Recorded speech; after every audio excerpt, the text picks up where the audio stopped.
Chapter 1150. This is called the Nicholas Egg Erector. After hearing Cece's whisper, Lou Benji turned to look at her with a smile and said, "Didn't we say that we couldn't make the egg stand up just now? But this can help us make the egg stand up and spin."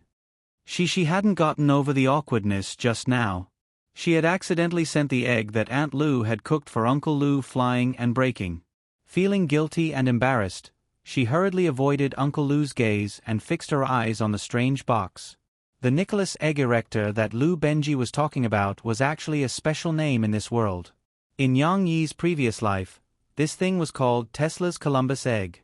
Of course, Yang Yi hadn't learned about this in his previous life, but now he was also watching with great interest.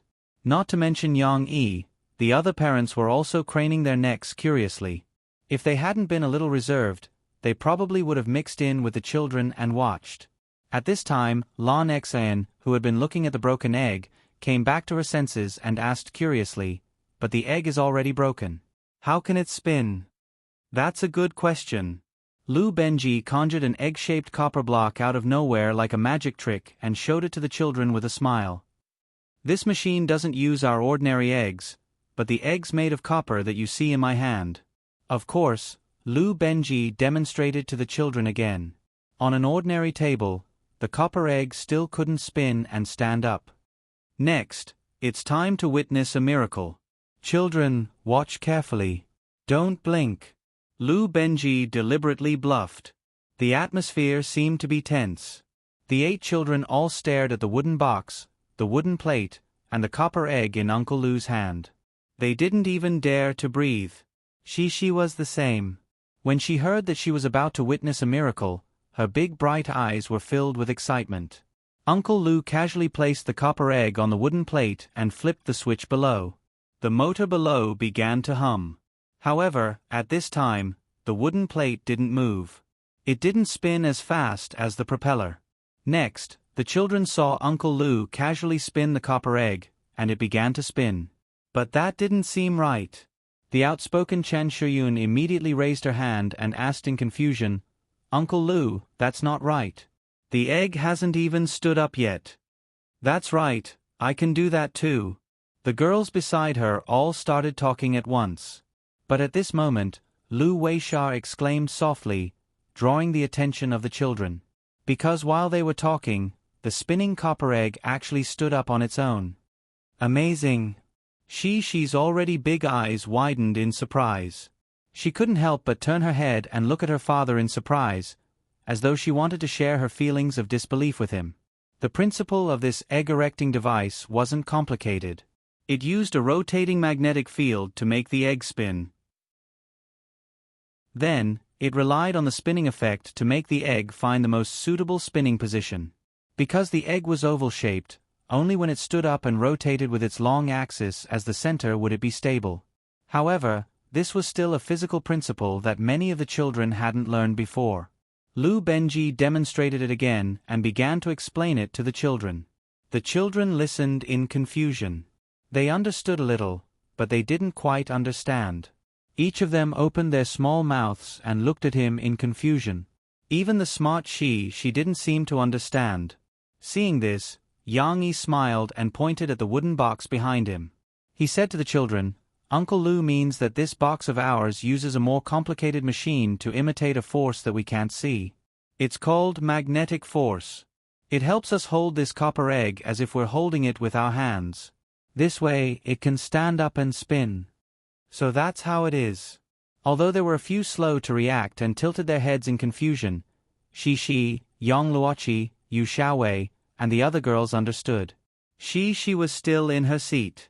She giggled, shook her little butt, and said, That's too amazing. We can't see it." Lu Xiaoyu rubbed Shishi's arm and said innocently, "I know, that must be magic." At this time, Lu Benji called the children to another lower table. This way, everyone could gather together and observe without sitting down. It was convenient for them to move around. That was just a small magic spell. Next, we're going to witness an even more amazing magic spell.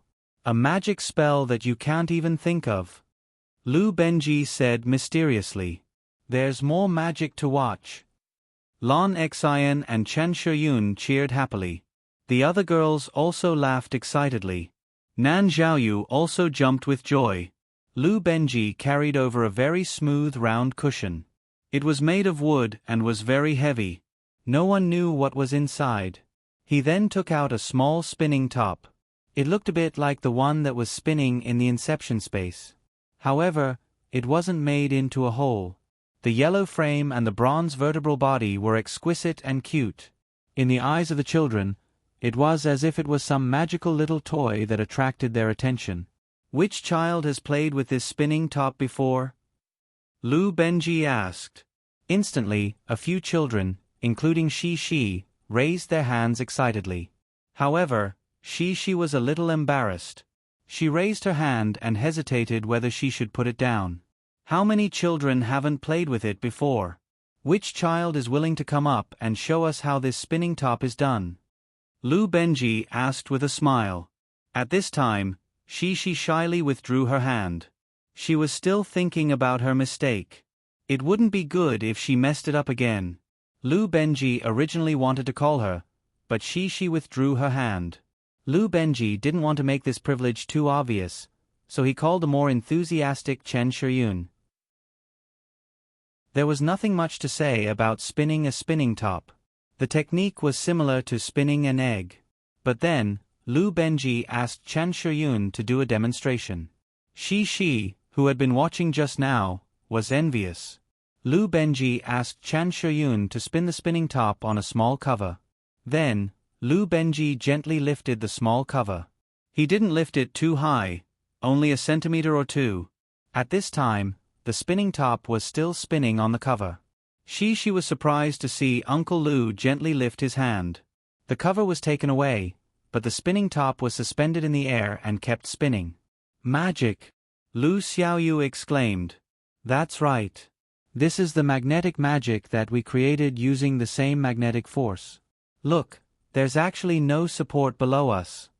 Lu Benji was still smiling. He took a glass cup and put the spinning top in horizontally. Then, he took it away. The spinning top seemed to be unaffected at all. It continued to float in the air and spin slightly. Amazing! Shi was envious. The little girl was a little regretful. Why didn't she try it bravely? It would have been great if she could have tried it too. It wasn't fun just to watch. If she had held the spinning top and spun it, she could have participated in this magic. How great would that have been? She had missed Uncle Lu's magic. Thinking of this, she sullenly pouted because of regret. Although she didn't say anything, she took a step back and snuggled up to her father sadly. She even hugged her father's empty hand and started counting her father's fingers unhappily. What was the principle of magic? She didn't really care. She couldn't even listen to Uncle Lu's endless explanation. She just stared at the spinning top eagerly. Do you want to play too? Yang Yi asked with a smile. He could roughly guess what his daughter was thinking. She pursed her lips, looked back at her father, and nodded shyly. She was afraid that her father would laugh at her for breaking the egg, so she lowered her head and shook her little but to show her inner desire. Yang Yi gently patted the little girl's head and said with a smile, "Wait a minute. Let Uncle Lu finish." Yang Yi didn't go back on his words. After Lu Benji finished, he asked him to stop the spinning top and let each child try it. Only by trying it with your own hands can you have a deeper understanding. Shi saw that Uncle Lu agreed, and a surprised smile appeared on her little face again. Waiting in line was nothing. When it was her turn, Shi happily pulled her father's hand and said with reliance, "Papa, I'll play with you, okay?" The little girl was worried that she would make a mistake. She only had confidence when her father was with her. Chapter 1151. This visit to the doll factory was full of joy and laughter for every child, including Shi. The little girl had seen the production process of those cute dolls owned by her family, the automatic packaging line, and many magical scientific toys. Not only that, but when they finally left, every child, including Shi, could pick a doll they liked as a souvenir to take home. Moreover, the amiable and lovely Uncle Lu gave each of them a paper box, which was said to contain a paper tree that could grow flowers. This small gift was for the children to explore with their parents when they went home. Anyway, when they went back, every child's eyes were shining with satisfaction. On the minibus, they chattered and talked. After playing for half a day, they didn't seem to feel tired at all. The adults had been walking with them for a long time, so they were a little tired. They sat in the minibus, and the driver hired by Yang Yi drove them back. They couldn't help but close their eyes and rest in the car. But the children were still chatting happily. Some sat in their own seats and chatted with their companions next to them, while others twisted their necks and looked around, trying to find their companions to talk to. Lu Weisha was the same. Although she couldn't understand the language, and it was slower for her to translate to Shi or Uncle Yang, it didn't prevent her from having fun. Now, Lu Weisha was happily holding the doll she had chosen from the Ice Age Mammoth Peach. She said to Shi, I like this factory so much. It would be great if I could come here to play every day. The doll she had chosen was also a character from the Ice Age. However, she had chosen a Tyrannosaurus Rex. To be exact, it was one of the kind and cute Tyrannosaurus Rex babies raised by Sid. Its big, curious eyes and awkward, honest smile made it lose the fierce and cruel feeling that a Tyrannosaurus Rex should have. It was cute, very cute. Of course, the main reason she had chosen it was because she didn't have such a doll at home. Yeah, I want to come and play too. Shi's voice was soft. She smiled sweetly at Lu Weisha and said, But I need to earn a lot of gold coins so that I can go to your house to play and buy a lot of soft toys. Hey, Shi, how did you know that we also have dolls at home? You don't have to buy anything. You can come to my house and play. I'll ask my father to give you a lot of interesting dolls. You can also take mine if you like. Lu Weisha said generously. She looked at Shi expectantly. Obviously, Lu Weisha also hoped that Shi would come to her house to play. Lu Weisha, you misunderstood. When I told you that I want to buy dolls, I'm talking about those big, beautiful dolls from the factories. Let me tell you, Lu Weisha, my father is also willing to buy me dolls, but I have to help him and Mom with the housework. She quickly explained. She spoke Swedish very fluently. Of course, sometimes she still encountered some words that she didn't know. At this time, she tried her best to dance and express with her body language. Lu Weisha listened to her in confusion, and the two chatted happily. After a long talk, She suddenly remembered that Lu Weisha seemed to have said that there were dolls in their hometown. She quickly stopped and asked curiously, Lu Weisha, what are the dolls in your house like?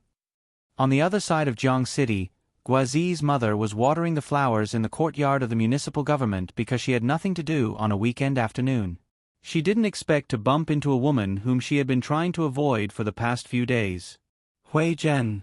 Watering the flowers? Well, the weather is good today, and the sun is shining brightly. The woman with a vegetable basket waved her hand with a smile across the road of the family compound opposite. Her fat body squeezed in front of the parked car. Her movement made it clear that she wanted to chat with Tan Huizhen. Of course, this was not particularly unexpected. They all lived in the same family compound, so how could they not greet each other? Especially for older women like her, when they met, how could they not get together and chat for a while if there was anything new? However, Tan Huizhen was not very willing to meet her recently, so when she heard her voice, Tan Huizhen felt that trouble was coming again. Sister Ku. Tan Huizhen raised her head and smiled helplessly. Yes, the weather is good today. Did you just come back from grocery shopping?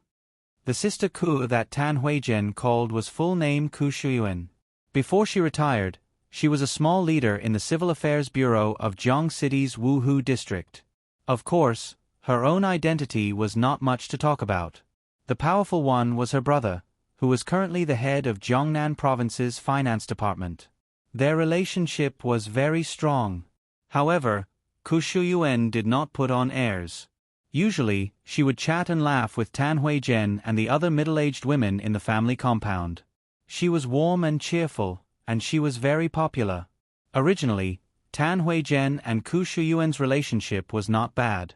However, recently, Ku Shuyuan's occupational disease was acting up again.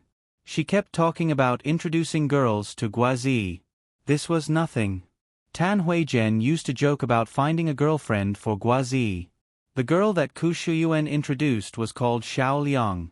Her background was not bad, and her parents were provincial leaders. She was not as good as Gua Zhengyan. Tan Huizhen had seen her photo before. She was a delicate and pretty girl. According to these conditions, Tan Huizhen was quite satisfied. However, the problem was that Xiao Liang majored in violin. Although she got into Jiang City's Media University through connections, Tan Huizhen was not satisfied with her major. Going to a university to study violin? Was this called going to a university? Later, Ku Shuyuan mentioned that Xiao Liang also wanted to be a celebrity. She loved to sing and dance since she was young, and she had participated in many programs. She even joked with Tan Huizhen that the girl admired Xiao Guo.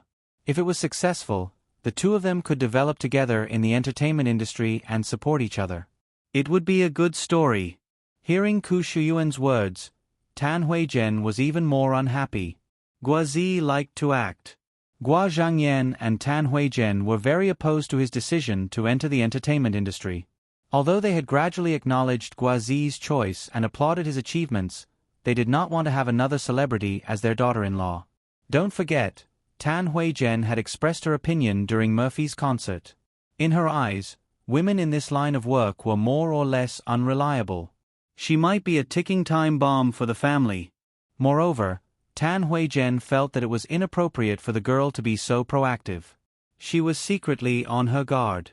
Of course, although Tan Huizhen had already rejected the suggestion in her heart, she would not reject it directly. After all, it was easier to hurt their relationship. This hurt their relationship was not referring to Ku Shuyuan.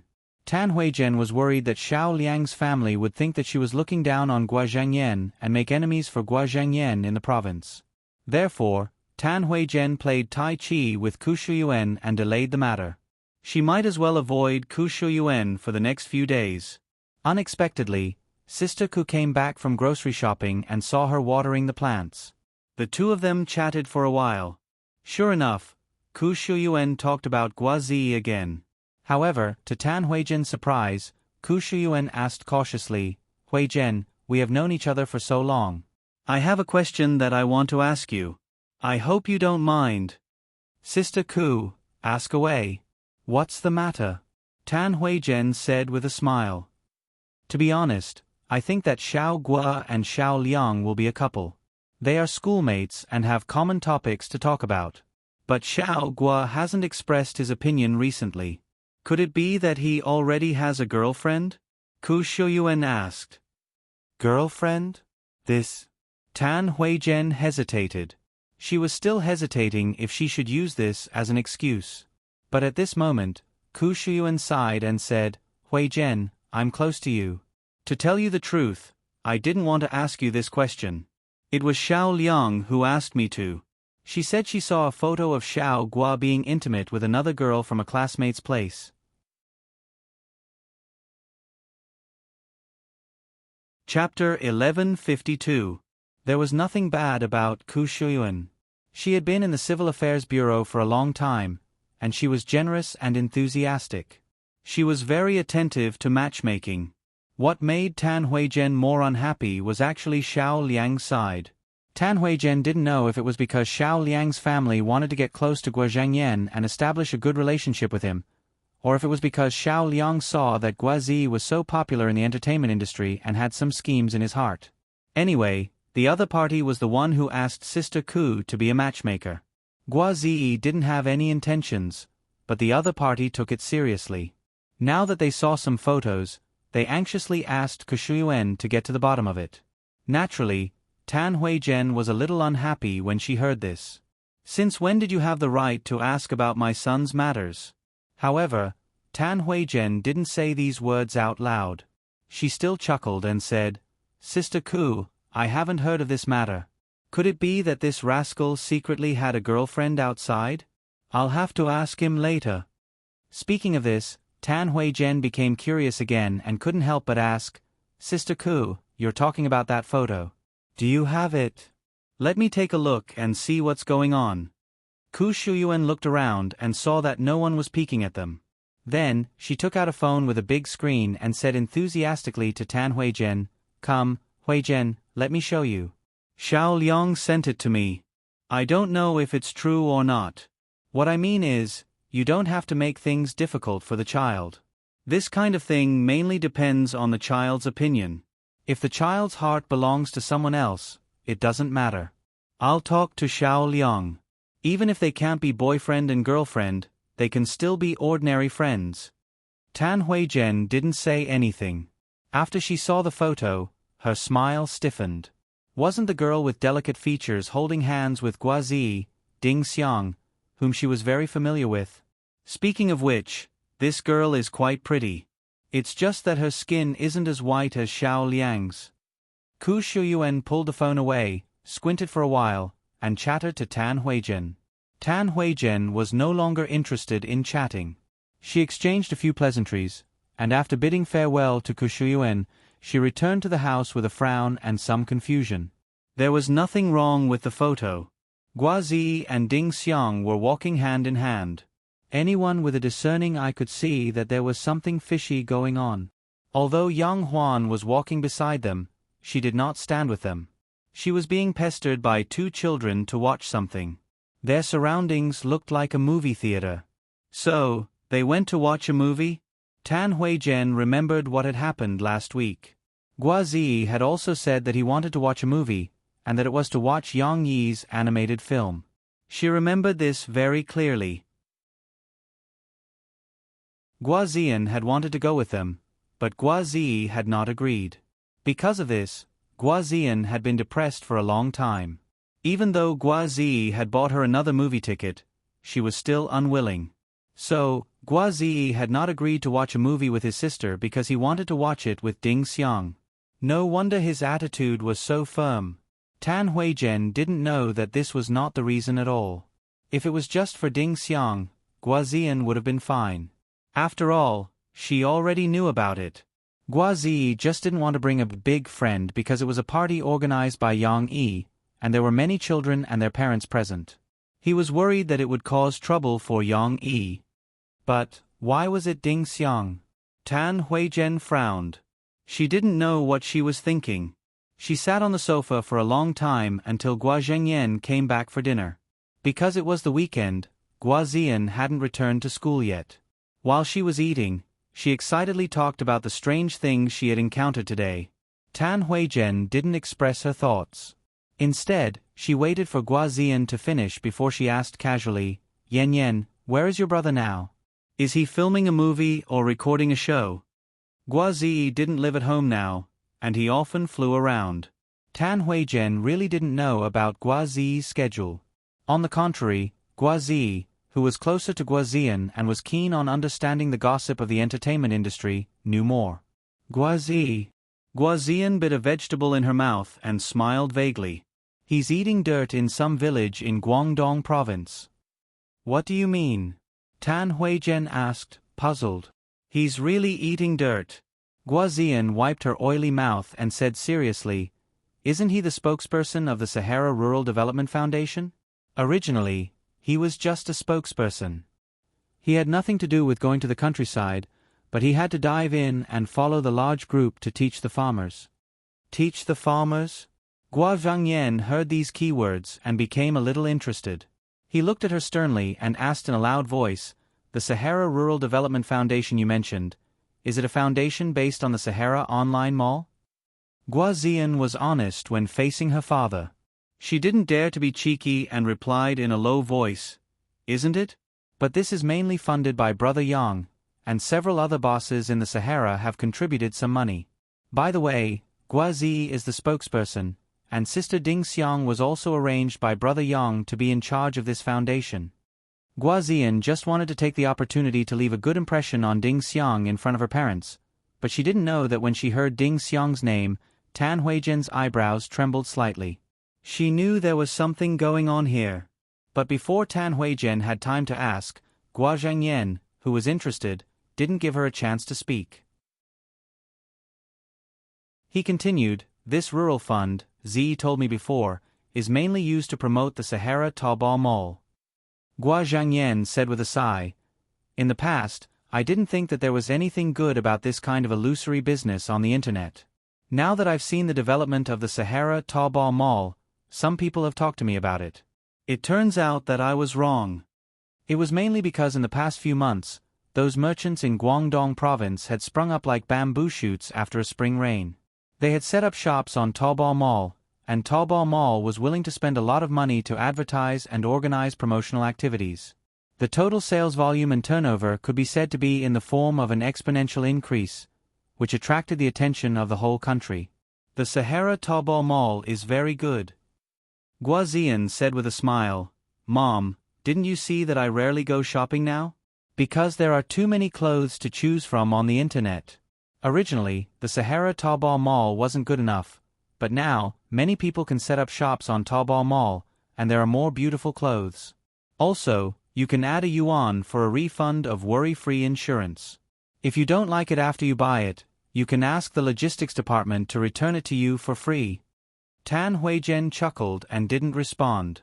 Her mind was still thinking about Gua Zi and Ding Xiang. What kind of work does Zi do in the countryside? Gua Zhengyan asked. He didn't know whether he was concerned about his son or about the Sahara Taobao Mall and the Rural Fund. Gua Ziyan usually gossiped a lot, so at this time, she could speak frankly. Their fund, to put it bluntly, is to teach the farmers how to set up shops on Taobao Mall and how to set up the logistics receiving point of the Sahara Express. After teaching those farmers, they can set up shops on the internet and sell their products without leaving their homes. At this time, Tan Huizhen came back to her senses and asked in confusion, how do you know so much? It's all written in the newspaper. The China Youth Daily has reported it several times, but it's about Sister Ding Xiang and the college volunteers. Gua Ziyan said with a smile, this matter is still in Sister Ding Xiang's charge. My brother is just an assistant, but they have done a lot of good things. They taught those farmers for free and helped them bypass the distributors. I don't know much about it, but anyway, the fruits can be sold to faraway places on the internet and directly to customers, so the farmers can earn a lot of money. The farmers are very grateful to them. Tan Huizhen understood. It wasn't that Ding Xiang followed her son to the countryside, but that Ding Xiang was struggling in the countryside, and Guazi accompanied her eagerly. Thinking of this, Tan Huizhen felt a little awkward. Without the distributors, there are still many links in the wholesale market. Their goods can be sold directly to individual customers, which indeed increases the income of the farmers. It also speeds up the circulation of goods, so that their agricultural products won't rot in the field and can't be sold. Gua Zhangyan reorganized Gua Ziyan's words and said with a little seriousness. He seemed to have understood a lot. It was estimated that the merchants in Jiangqing were a little envious when they saw the prosperity of Guangdong province, so some people came to Gua Zhangyan to find a channel to join the Taobao Mall. The operation mode of this Taobao Mall entered the vision of Gua Zhangyan, the big boss. However, Gua Zhangyan also understood what Gua Zi and Ding Xiang were doing for the first time. He showed a thoughtful expression, paused, and said, I misjudged Ding Xiang. I didn't expect her to be able to do such a big thing that Yang Yi gave her. I also read the report in the China Youth Daily. For the China Youth Daily to report on it as a special topic, her achievements are really amazing. Hearing Gua Zhangyan's praise of Ding Xiang, Tan Huizhen was not only a little surprised, but also looked over in surprise. You know, Gua Zhangyan rarely praised people. She didn't know that Gua Zhangyan was interested in the Sahara Rural Development Charity Foundation and even had the intention to discuss a cooperation with Yang Yi. However, Gua Zhangyan didn't throw out his own olive branch so easily. He deliberated and said to Gua Ziyan, you go back and ask Yi when he will come back to Jiangqing. It would be better if Ding Xiang was also there. It would be best to ask Ding Xiang to come home. I want to know some information from her. Tan Huizhen's expression hesitated.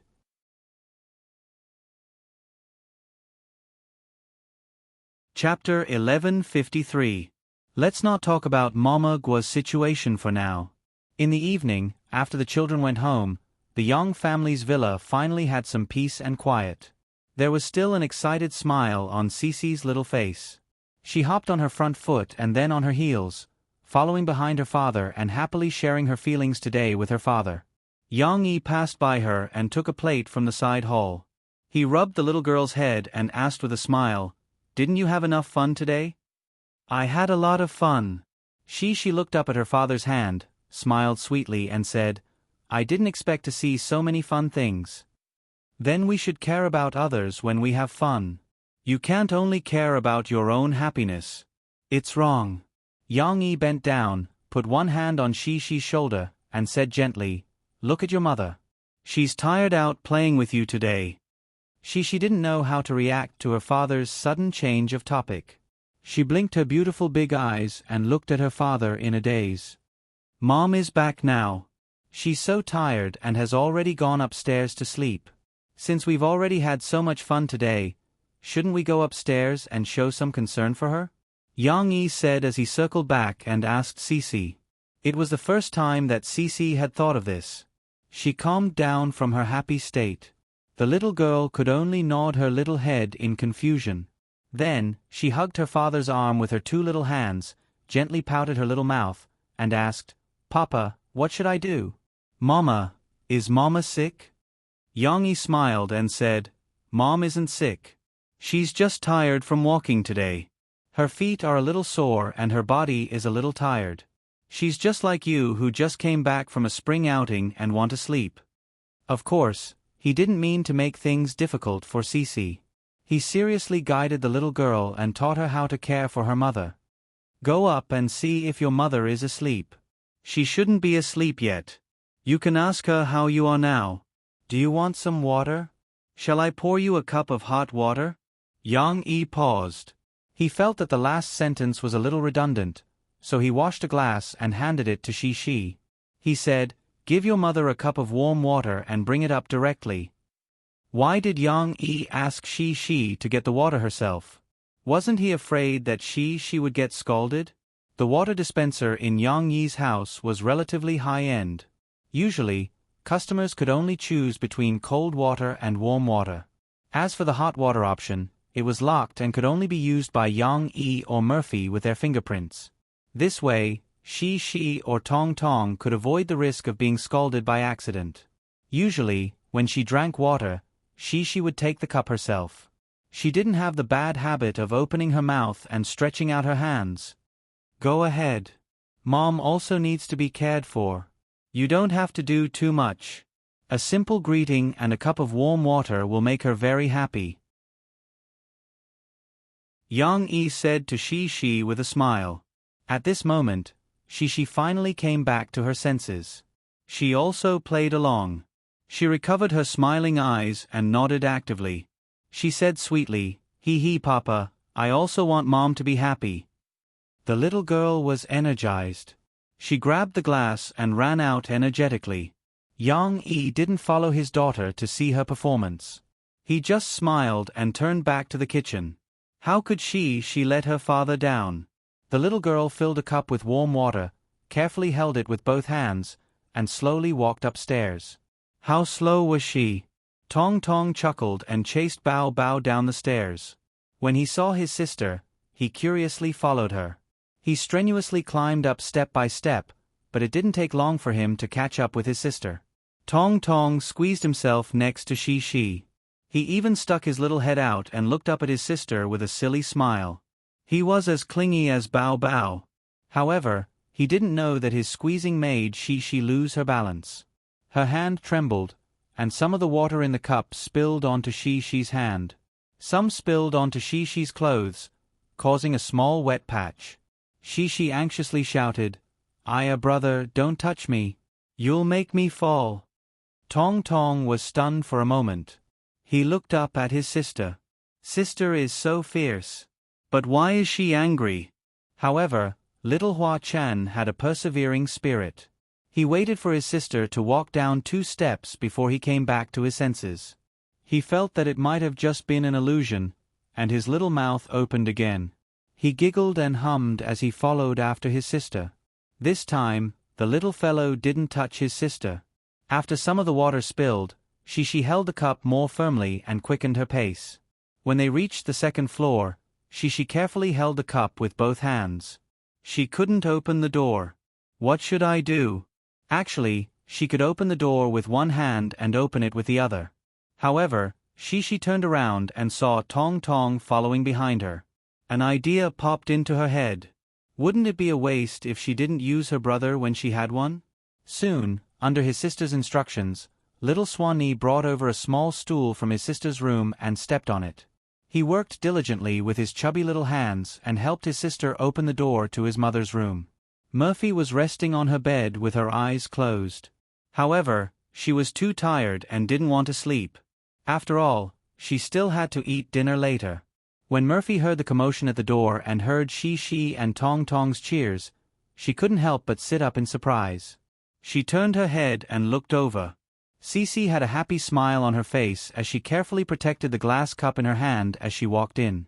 Little Momo also walked down from the small stool and eagerly followed behind her sister. Murphy was stunned by this scene. Although she hadn't said anything, Murphy knew what was going on. Suddenly, an indescribable feeling of gratitude spread in her heart. Mom. Hey, you didn't sleep? Cece's crisp and pleasant voice sounded, making Mo Fei come back to her senses. The little girl blinked her clear and bright big eyes and said happily, Papa said that I should come to ask Mama and care about Mama. Are you feeling better? Murphy lifted the blanket and got down from her bed. She squatted on the floor barefooted and hugged She's soft waist. She smiled emotionally and said, Mom is fine. I was just a little tired earlier. Now that I've rested, I feel much better. Okay. She nodded happily when she heard this. However, she remembered the cup in her hands and hurriedly handed it over carefully. She said sweetly, Mom, drink some water. This is boiled water. It's warm and delicious. Murphy took the cup and drank a big mouthful. She felt that the cup of water had an indescribable sweetness. She put the cup to the side and hugged She. She said emotionally, Thank you, She. Did Papa teach you this? But no matter what, you're too sensible. Mom is very touched. It was Papa who taught me. Mom, Papa told me that I also need to know how to care for others. She was very honest and explained without any greed. You've grown up. Mom is very happy. Murphy hugged her daughter and kissed her on the cheek with a smile. Tong Tong, who was watching from the side, was envious. He anxiously shook his two little hands and pouted his pink little mouth. He called out, Mom, hug. Okay, Tong Tong, hug too. Murphy smiled. She freed her left arm and carried Tong Tong over. She hugged both children and kissed them on the left and right, not favoring one and discriminating against the other. He. She shrunk her little head and laughed for a while. However, she was still in the mood to talk because the process of showing concern for her mother was very tortuous. Mom, let me tell you. The little girl giggled and placed her two little hands on her mother's shoulders. She said in a clear voice, When I came up just now, the water was full.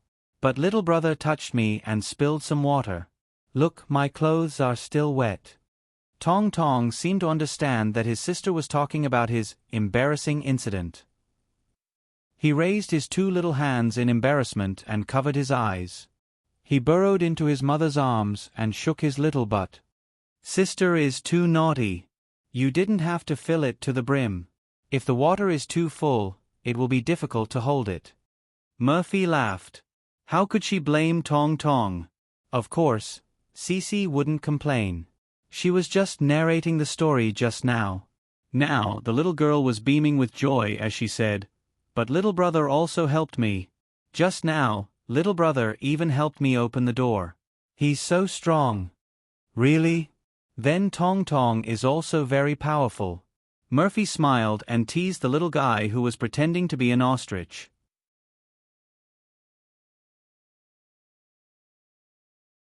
Chapter 1154. Yang Yi was making delicious food. Because the sun was blazing and the weather was hot, both the adults and children were a little hot when they walked in the factory and between the factories. Therefore, Yang Yi specially prepared a table of dishes for Murphy and the children to eat. The dish he was making now was called fresh vegetable painted white fruit shrimp. In terms of craftsmanship, there was not much to say about this dish. Most of the ingredients were cooked by boiling or blanching, and then some sauce was poured over it.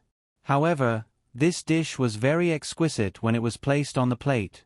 The outermost layer was a circle of shrimps, but the shrimps were also very particular. Originally, when the shrimps were blanched, a ginkgo was skewered in the middle with a toothpick. However, when it was placed on the plate, the toothpick was removed, and the shrimps were placed on a cylindrical cucumber slice with the ginkgo in between. It gave people the impression that the yellow ginkgo was embedded in the middle of the fresh shrimps, and underneath it was a green cucumber base. The color of the dish gave people a very delicate feeling. P.S. Older children can eat white fruit, but they must not eat too much of it. In fact, it is the same for adults. It is not good to eat too much white fruit, so in this dish, there are only a few white fruits. It is okay to eat a small amount, after all, it is very nutritious. In addition, it is best not to give Tong Tong, a young child like him, to eat it. We will talk about this later, don't worry. The ingredients in the middle were more abundant. There were dark green broccoli, Cece's favorite lentils, red sliced carrots, white lilies, and rich colors.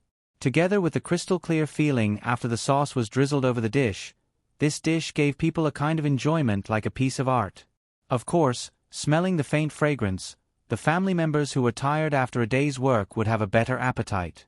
The moment the sauce was poured over, Yang Yi smiled with satisfaction. He took a pair of chopsticks and picked up a piece of carrot to taste. Just as he was eating secretly, the children's voices came from outside. "Papa, we're here to see you." It was Shi who opened the door. Before she came in, her bell-like laughter and voice could be heard. The little girl poked her head out and glanced at her father. Then she giggled and turned back to shout, "Papa is inside. Little brother, it's your turn." Yang Yi was surprised to see Xiao Pai's small stature come in through the sliding door of the kitchen. He was also holding a glass of water in his hand just like his sister. Of course, it was probably because they were worried that the Tong Tong cup would not be held properly, so the cup was replaced with a light paper cup. There was only a thin layer of water in the cup, and it was probably only enough for one mouthful. Even so, the way the Tong Tong was holding it was quite frightening. It was swaying as if it would flip over at any time when he wasn't paying attention.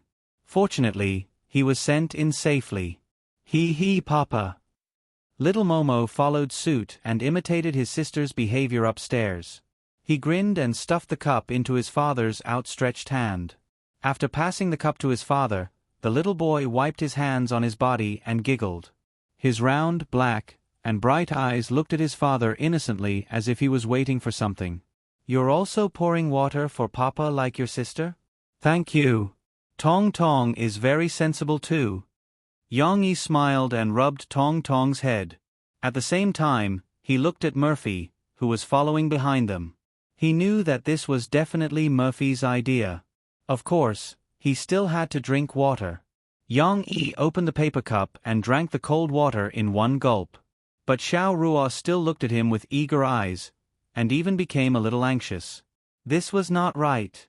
This was not how the script was written. Why was Papa just rubbing his head? Tong Tong grabbed his father's pants anxiously. He stood on his tiptoes and pouted. "Oh, where's the kiss?" There was no need to worry. He still had the warm-hearted she behind him. The little girl hurriedly translated for her brother. "Papa, little brother said that you want to hug and kiss him." "Because Mom already hugged and kissed me."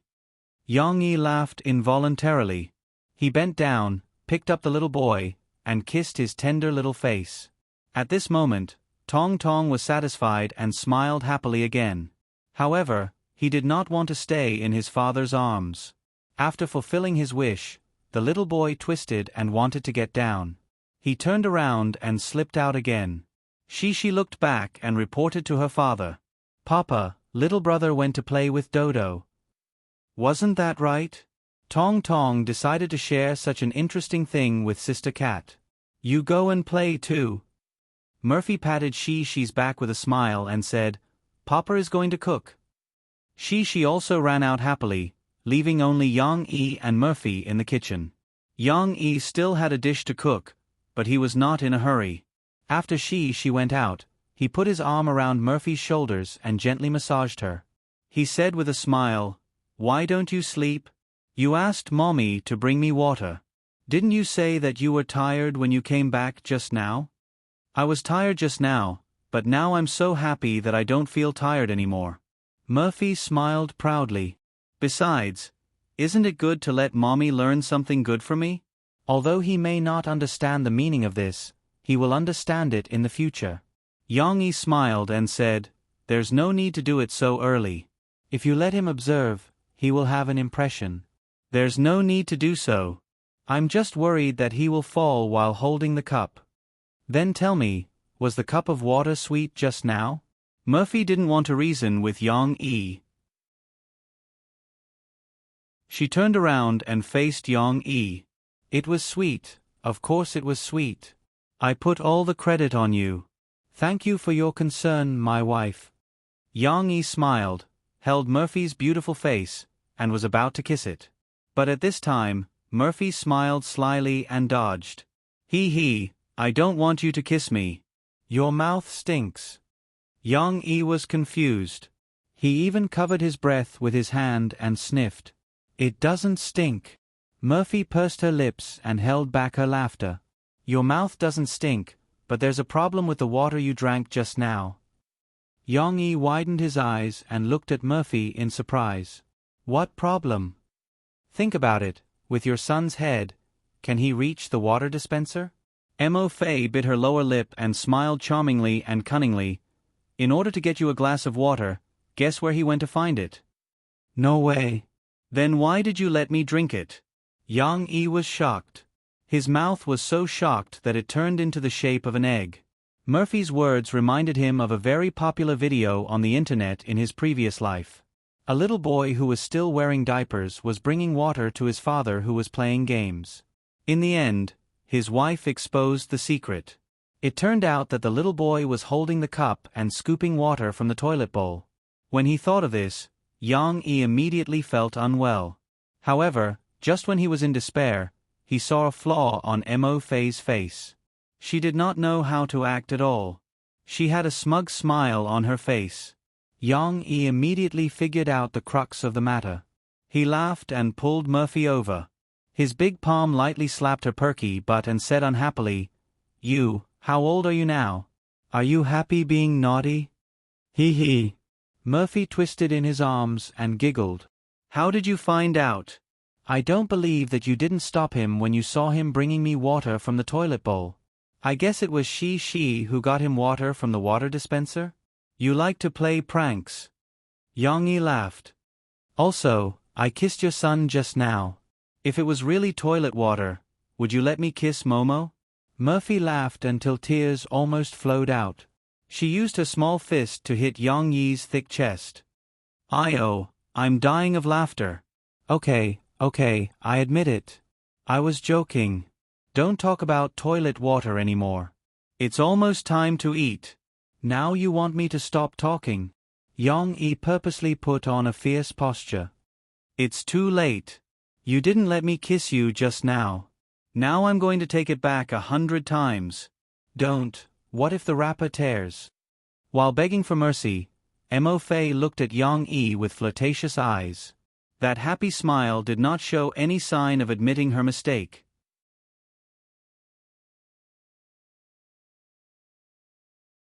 Chapter 1155. July 13th was Shi's birthday. After this day, Shi would be 7 years old and would soon be 8 years old. Of course, Cici wasn't like her mother, who rolled all over the floor and acted like a spoiled child. The little girl didn't have to worry about the passage of time. She simply thought about the birthday cake and the exquisite gifts from her parents on her birthday. Thus, she eagerly looked forward to her birthday. A few days before her birthday, the little girl began to hum a song impatiently and jump around at home. When she couldn't wait any longer, she even called Lu Weisha, who was traveling overseas, and repeatedly confirmed the date of her return with her friend. You must come back because my papa said that he bought me a big cake, she said to Lu Weisha happily. Let's eat the cake together, okay? Although Yang Yi promised to hold a small birthday party for Shi, he only invited a few of her friends. Moreover, it was just a simple small activity at home. He did not intend to make a big fuss and wantonly hold a birthday party for Shi. After all, his identity was different from before.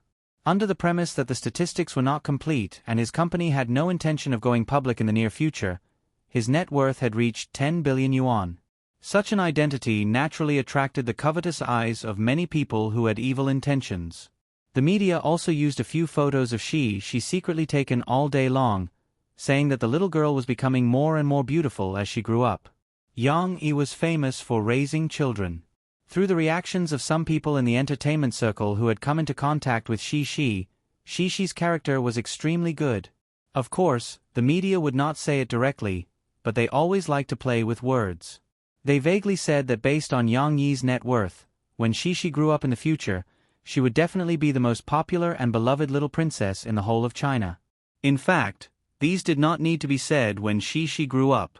Below Yang Yi's micro-broadcasting, weren't there always people calling him father-in-law? If those fans were just joking, then those who had evil intentions were really up to no good. For Shi's birthday this time, there were several groups of people, including some rich businessmen in Zhongqing, who contacted Yang Yi through various methods. In a roundabout way, they expressed that they wanted to bring their children to Shi's birthday party to give gifts to the little princess and congratulate her for growing up 1 year. Everyone knew what Sima Zhao's intentions were, and Yang Yi also knew these people's intentions. Of course, these kinds of social interactions were common in the circle of the rich. Those rich people's children's birthdays were extraordinarily grand, as if they were worried that others would not know that there was such a dote-on in their family's family. They could not wait to treat their children as exhibits, like walking on a catwalk, wearing an expensive and beautiful custom-made dress in a circle, under the attention of thousands of people's eyes. Yang did not have such a problem. Neither did he intend to integrate into the so-called rich circle, nor did he intend to raise his daughter into a soulless vase. He only hoped that she could be simple, like an ordinary child, growing up happily and innocently. How did ordinary children celebrate their birthdays? The simplest way was to prepare nothing. There were no gifts, birthday cakes, or anything like that. Only 2 eggs cooked by their mother in the morning. Of course, she would definitely not agree to this. Moreover, there was no need to act so poor. If it was too deliberate, it would seem a little pretentious. Yang Yi preferred to celebrate Shi's birthday with his family at home. He would prepare a medium-sized birthday cake and a birthday present for Shi. Then, the family would gather together and sing a birthday song for Shi. There was no need for outsiders to participate. The family of 4 would be warm and happy. However, there was a problem with this. After all, other children would invite Shi over to play on their birthdays. For example, in May, when it was Lu Xiaoyu's birthday, Shi and Lan Xin also went over to eat cake. Now that it was Shi's birthday, he could not possibly not invite Lu Xiaoyu over to eat cake, right? Yang Yi did not want Shi to be isolated by her friends. Therefore, he relaxed the conditions and held a small party at home. He also let Shi invite her best friends over to eat cake. As for other people who wanted to jump up and down, Yang Yi refused all of them. He also asked Lan Zhao Kai to help give the villa security guards a strict order that day. No matter who wanted to find an excuse to sneak in, they would not be allowed to pass. It was worth mentioning that there were actually many people who sent birthday gifts to Shi. At the gatehouse, the birthday gifts sent by the fans who signed for them almost filled the security guard's house. However, Shi did not know about this at all. She still had a lot of gifts that had not been opened. She asked her father to send them to the Sahara Publishing House and distribute them to her uncles and aunts. However, it did not matter. Sometimes ignorance was a kind of happiness. She did not know about the existence of these gifts, so naturally, she did not have the pain of making a choice. On this day, the little girl ran over mysteriously and climbed onto the sofa. She grabbed her father's shoulders with both hands and leaned close to her father's ear. She giggled and said, "Papa, I found a big secret." Without waiting for her father to ask about the secret, she could not wait to say, that is, I found that Mom seems to be preparing to sing for me." Yang Yi raised his eyebrows in surprise and asked with a smile, "How did you know?" He did secretly prepare a song for Shi's birthday with Murphy and had been secretly practicing these days.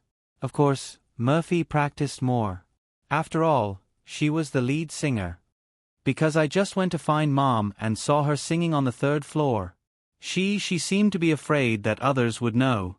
She leaned close to her father's ear and whispered, "Then Mom said that I couldn't eavesdrop and that I could only listen in 2 days." The little girl's eyes sparkled with excitement.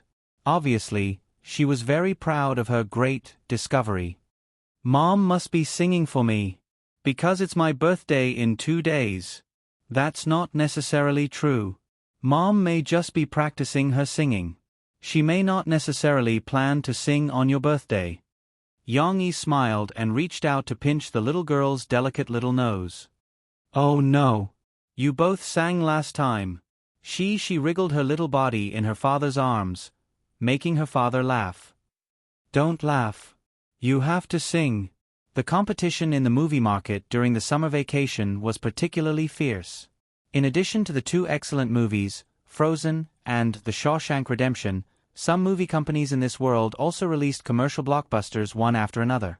Action blockbusters such as Assassination Crisis and Express Delivery were also crazily dominating the box office.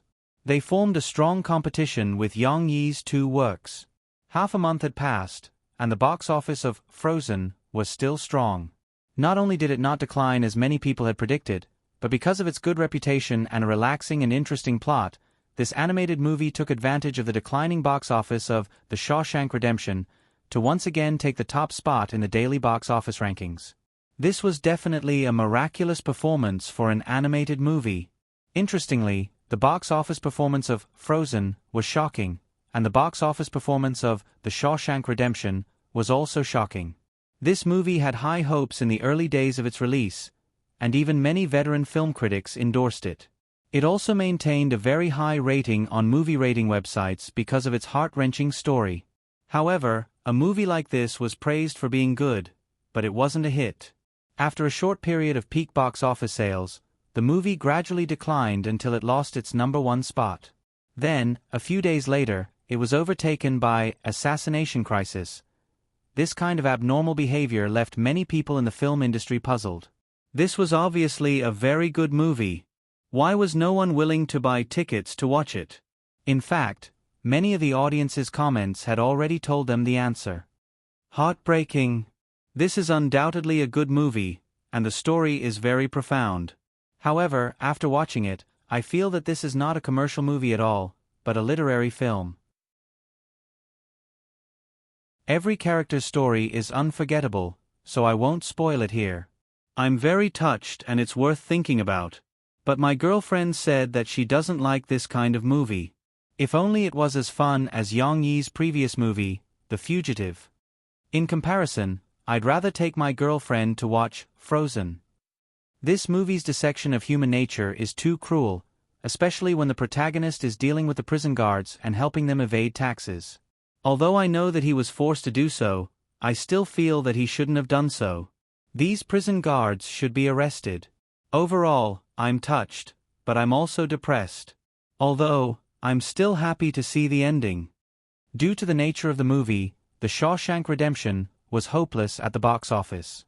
However, its performance was still better than in Yang Yi's previous life. After all, it was no longer unknown, and there were still many people who liked this movie who were trying their best to cheer for it. However, this did not affect Yang Yi much, because the box office earnings of this movie did not have much to do with him. Back then, because Wu Yian had pulled in the investment himself, Yang Yi did not invest in this movie. On the other hand, Frozen, which Yang Yi had invested in independently, was an animated movie that no one was optimistic about at the beginning, but it made a lot of money.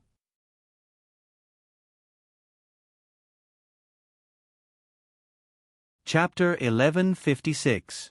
The day before Shi's birthday, Lan Hao Kai, who had been on a business trip to Beijing for a real estate industry conference, also came back. Wow, Daddy Lon, you're back. When he brought Lon Xian to Yang Yi's house to visit, Shishi first cried out in surprise. Then, the smug little girl shyly revealed that she had lost another tooth recently. She pursed her lips and giggled. I know, Daddy Lon. You must have come back to celebrate my birthday, right? Lan Hao Kai laughed and reached out to pat Shishi's little head. He said loudly, of course. How could Daddy Lon miss Shishi's birthday? Then Daddy Lon, will you prepare a birthday present for me? Shishi looked at Lan Hao Kai expectantly and gestured with her two little hands. It has to be a very big present. The generous image of Daddy Lon had long been established in Shishi's heart. The little girl was thinking about Daddy Lan's present. It's a very big present. You'll definitely like it. Lan Hao Kai mysteriously raised a finger and laughed at Shishi. Originally, Lon Xian had nothing to do with it, but when she heard her father say this, she turned around in confusion and raised her little head. Is there a very big present? Daddy, why didn't I see it? The excited she jumped in front of her little friend and pointed at herself. She giggled and said, Xier, because it's my birthday present. It's not yours. Your birthday present will only be available on your birthday. But your birthday has already passed, so you'll have to wait until next year. In order not to cause her little friend to misunderstand, she even explained. Lon Xian wasn't that stupid. She quickly waved her hands and said with a pout, No. I'm talking about my father's birthday present for you. I've already prepared a delicious present for you, Shishi. I've prepared a lot of my favorite food. Cough cough. Lan Hao Kai didn't know whether to laugh or cry. He grabbed Lon Xian and said, You can't say it. It's fun to let Shishi open the birthday present you prepared for her. If you tell her what the birthday present is, it won't be fun. Only then did Lon Xian come to her senses, and she giggled sheepishly while rubbing her tummy. Shishi blinked her big bright eyes and asked curiously, Then Papa Lon, do I have a gift? Of course I do. I just don't want Xian to see it. Lan Hao Kai laughed. I'm just afraid that she will accidentally say it. Lon Xian was teased by her father again and again. She felt a little embarrassed.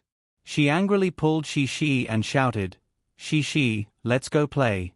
Don't talk to him anymore. I still want a present. The two little girls ran away. Cece's laughter was still like a kite with a broken string, drifting over from the top of the stairs. Yang Yi was drinking tea with Lan Hao Kai in the living room. He knew that Lan Hao Kai had always doted on Shishi. At this time, he couldn't help but ask, Big Brother Lon, what birthday present did you prepare for Shishi? Lan Hao Kai rubbed his chin and said cheerfully, I have to prepare the best. There's a jewelry exhibition in the capital recently. Jing Jing came with me to the capital to visit this jewelry exhibition, so I asked Jing Jing to help me choose a very beautiful necklace. She should like it. Necklace? Although he had expected it, Yang Yi still couldn't help but look surprised. Without asking, Yang Yi could guess that this necklace was not cheap. It definitely wasn't an ordinary diamond necklace worth tens of thousands. With Lan Hao Kai's wealth, it would be fine if he didn't make a move, but once he did, it would definitely be worth at least $1 million. Yang Yi frowned slightly. He chose his words carefully and said tactfully, Big Brother Lon, Shishi is only 7 years old. Isn't it a little too early for her to wear a necklace? Lan Hao Kai's ability to mingle in the business world was inseparable from his smooth and slick mind. No matter how tactful Yang Yi's words were, Lan Hao Kai could still hear the rejection in Yang Yi's tone. However, his relationship with Yang Yi was obvious, so Lan Hao Kai didn't beat around the bush. He pointed directly at Yang Yi and said with a smile, Old brother, when it comes to educating children, you are indeed amazing. I can't compare. But on this issue today, you'll have to listen to me. Yang Yi was stunned, but he didn't refute. Instead, he calmed down and listened to what Lan Hao Kai had to say. I know, you don't want Shishi to develop bad habits. You don't want to raise Shishi to be like those rich second-generation heirs who are often scolded on the internet, full of problems. As Lan Hao Kai sipped his tea, he said with assurance, "But sometimes, going too far is as bad as not going far enough. You should also understand that your current status is no longer the same as when you had nothing. And she's father is already one of the richest men in the country. Your attitude towards luxury goods should also be changed to your current position. You shouldn't still be repulsed and resistant, but should also learn to accept and enjoy them." Lan Hao Kai waved his hand and said, "Just like XNR. I won't let her spend money casually, but when it comes to food, clothing, housing, and transportation, I definitely won't treat her badly. Everything is the best. For example, clothes, she must buy the best. I won't tell her the price, but I will buy it for her so that she can wear it comfortably." Yang Yi fell into deep thought.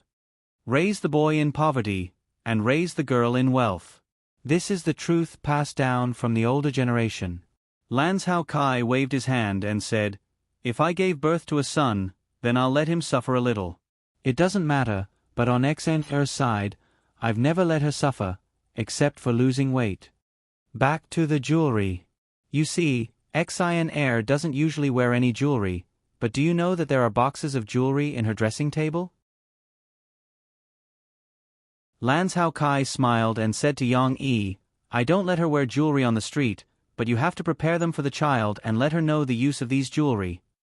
Now, children are at the age where they like to imitate and learn from adults, especially girls. They should learn from their mothers how to dress themselves.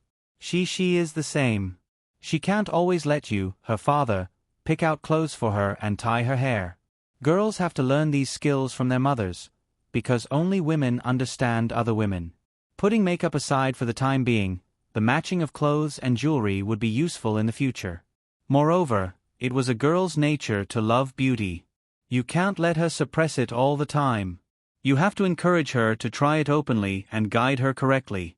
In the future, she won't hide from you and secretly learn some bad habits." Lan Hao Kai persuaded earnestly. If it were someone else, Yang Yi might still not allow him to give Shi jewelry as a birthday gift, but Lan Hao Kai was different. Lan Hao Kai was Shi's godfather, or in Western terms, godfather. He cared for and loved Shi, just like how Yang Yi took care of Lan Xen. Yang Yi couldn't dissuade Lan Hao Kai and was even convinced by him. He could only smile bitterly and say, "It's over, big brother Lan. You gave her such a good gift, but as her father, I didn't give as good a gift. What should I do?" He. The gift is small, but the thought is important. Don't fuss over these things. Although Lan Hao Kai was comforting Yang Yi, he was smiling proudly again. No, he couldn't let others beat him like this. Yang Yi had to come up with a creative idea that no one else could beat.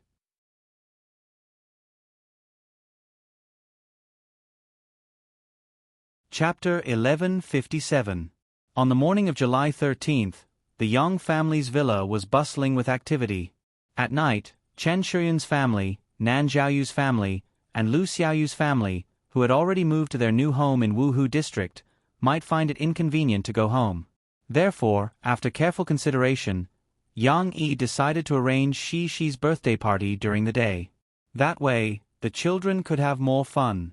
However, it was too early to hold an event during the day. The balloons, ribbons, and other decorations in the courtyard had yet to be hung up, so they had to be set up on the spot. Yu Ying, Wu Yu, Chen Guoqiang, and the other parents were also very enthusiastic. No one was willing to sit by the side and watch the fun. Without any greeting, everyone rolled up their sleeves and happily helped Yang Yi and Mo Fei. The more people there were, the more strength there was. In a short while, the scene was set up. As for the children, there was no need to worry. They had already gone crazy from having fun. One had to know that when a large group of children of the same age gathered together, they would be able to construct a happy world that belonged to them. What parents? They would all be thrown to the back of their minds. While Yang Yi and the others were busy in the courtyard, they saw Shi and her friends running in and out of the villa's gate. Their pleasant laughter was endless. Not only that, but they were also playing and chasing after the running buns on the grass. A few girls in white dresses, like Yang Luoqi and Lu Xiaoyu, had dirted their dresses. Little Yu, you're going to piss me off. Lu Xiaoyu's mother didn't know whether to laugh or cry. She stomped her feet and said gloomily, "It wasn't easy for me to dress you up so beautifully, and now you're making yourself look like a mud child." Wasn't that right? Mama Lu had thought that a rich family's birthday party would be very high-end. She had specially bought Lu Xiaoyu a new dress and braided her hair with a hairband. She was worried that she would be looked down upon if she didn't dress up well. In the end, when she came to Yang Yi's place, she was surprised to find that this so-called birthday party was similar to the gatherings that she usually invited the children to play at home. Other than Yang Luoqi, Lu Weisha, and Yu Xiaowei, who were dressed up a little more formally, the other children, including the birthday girl Shi, were dressed the same as they usually were. Of course, it wasn't unusual to dress up nicely. It was just that Lu Xiaoyu was having fun with her friends and forgot that she was wearing a new dress. Mama Lu's heart ached when she saw her dirty her dress. The parents were so happy that they were laughing happily. Murphy quickly comforted them, said, "It's okay. Don't be reserved with us. The children can play however they want. If the clothes are dirty, you can wash them when you go back. It won't affect anything." This was just a small episode. Lu Xiaoyu, who was scolded by her mother, was only reserved for a few minutes. After returning to the living room with Shi and the others, she put her mother's words to the back of her mind and happily joined in the discussion with her friends. "We can't play on the grass. It'll dirty our clothes. We can play in the house. Play in the house. Play in the house. Then we can play hide and seek again." As the little host, she was surrounded by her friends. She happily gestured with her hands and said, "We can hide upstairs and downstairs. Don't play hide and seek. The last time we played, we looked for a long time. Have you forgotten Shi?" Nan Xiaoyu shouted. Shi blinked. Soon, she found the answer in her memory. She giggled and said, "I remember. It's Xin air." She ran outside. "Huh? Me?" Lon Xin asked in a daze. She had no recollection of this at all. "Yes, it's Xin air." Chan Shiyun also quickly shouted, "Xin air, have you forgotten? At that time, you ran to my papa and asked for barbecue." She enthusiastically helped Lon Xin recall. "Oh." Lon Xin scratched her head and smiled a little embarrassedly. Regardless of what they were playing, the little ones in the house quickly became lively again. Their noisy shouts and cheerful laughter quickly spread to the courtyard.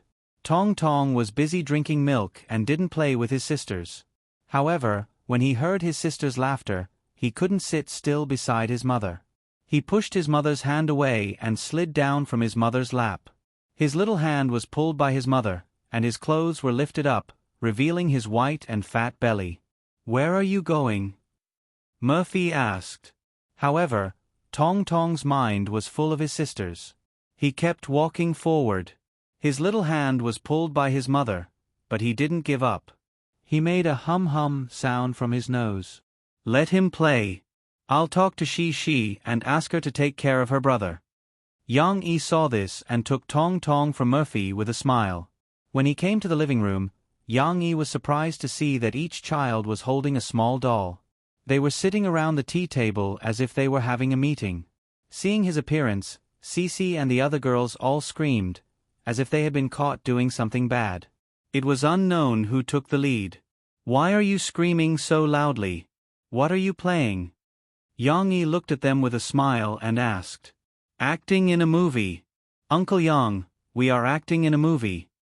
It seemed that it wasn't a secret. Lu Xiaoyu and Chen Shiyun rushed to report it to Yang Yi. "What movie are you acting in?" Yang Yi asked curiously.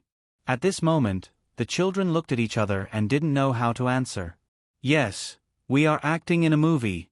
Little Yu said that she hadn't acted in a movie with us before, so we said let's act in a movie together." She was holding a big doll. Her face was red as she explained to her father shyly, "Now Xiaoyu is Papa, and Lu Weisha can't speak. She is going to act as me, which is Little Mai." When she was talking about the roles, Yang Yi understood. It turned out that she was playing house with the children, but she changed the name of playing house to acting in a movie. Of course, the movie they were imitating was The Fugitive, which she had acted in as an important supporting role. Chen Shiyun is the grandpa veterinarian, and she rambled on. At this time, Lu Xiaoyu's turn hadn't come yet, but Lu Xiaoyu couldn't wait to raise her hand and report to Uncle Yang, "Uncle Yang, there's me too. I'm acting as a police officer." Because Yang Yi was more important in the children's hearts, and because he was usually very friendly and easygoing, they weren't as embarrassed as they were when they met other adults. Instead, they treated Yang Yi as their good friend and were willing to share with Yang Yi. He, because Xiaoyu's papa is a police officer. She put her chin on the head of the big doll and said to her father with a smile, "What about Xiner?" Yang Yi asked with a smile. Xiner is also a police officer, but I don't know what I'm going to act in. Because it's not fun. She pouted at this time, thinking of the problem she was struggling with when her father came in. "You don't have to act in anything. You can be a director like Sister Du or Grandpa Chen. You can tell these actors how to act in this story." Yang Yi smiled, reached out and drew a circle around the children, and said, "Then you can take out your camera and use the video function to shoot a movie for everyone." This was a group of children playing house. In fact, no matter how much effort they put into it, they wouldn't be able to do anything. However, Yang Yi still encouraged Shi to let her use her imagination to her heart's content. The most important thing was to have fun. "Yes. I can be a director. Papa is still the best." After hearing her father's words, Shi's eyes lit up. She happily jumped up from the carpet and happily ran upstairs to get her camera. Tong Tong blinked in confusion, not knowing why his sister ran away when she saw him coming. He turned around and curiously looked at his sister's back.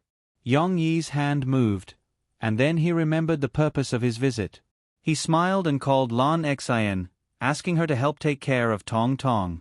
They were both Tong Tong's sisters, so it didn't matter who took care of him.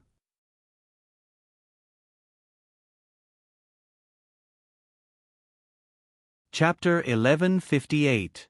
Although Yang Yi didn't think that these children would be able to come up with anything, he was still looking forward to seeing Shi bring her friends along. He wanted to see what kind of creative performances they could come up with. However, Yang Yi still overestimated these 7 or 8-year-old children. She was very interested in acting in a movie. She was also happy to share her experience and use her pitiful little knowledge to bring her friends along. However, the other children weren't Shi after all.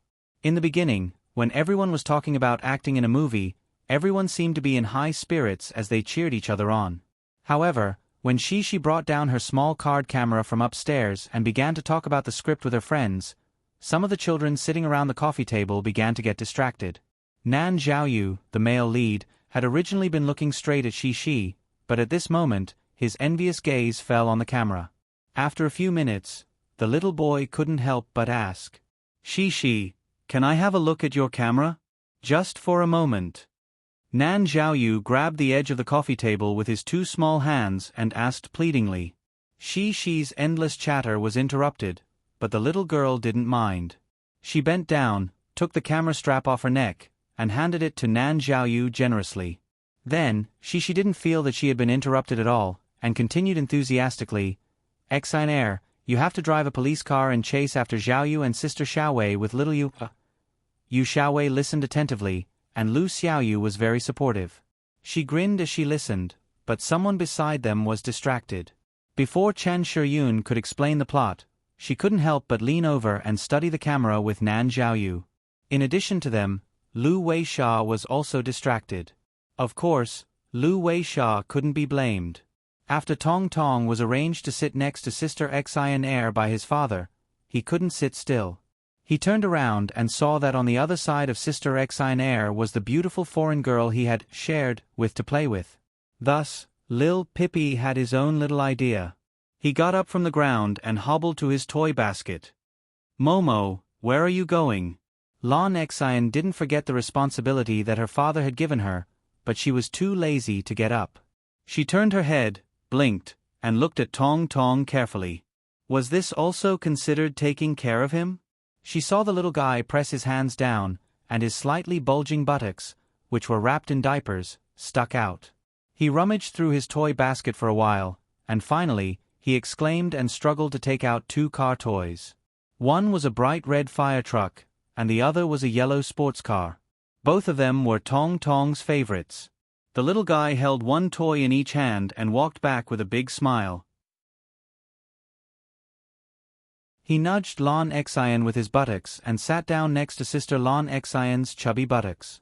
However, this time, he squeezed between Lan Xian and Lu Weisha, so he was facing Sister Lu Weisha. "Here is for you." Tong Tong hesitated for a moment as he looked at the blue-eyed little girl. He weighed the 2 cars with his small hands, and in the end, he stuffed the bigger car into Sister Lu Weisha's arms. His eyes were filled with anticipation. "Sister, you must take it.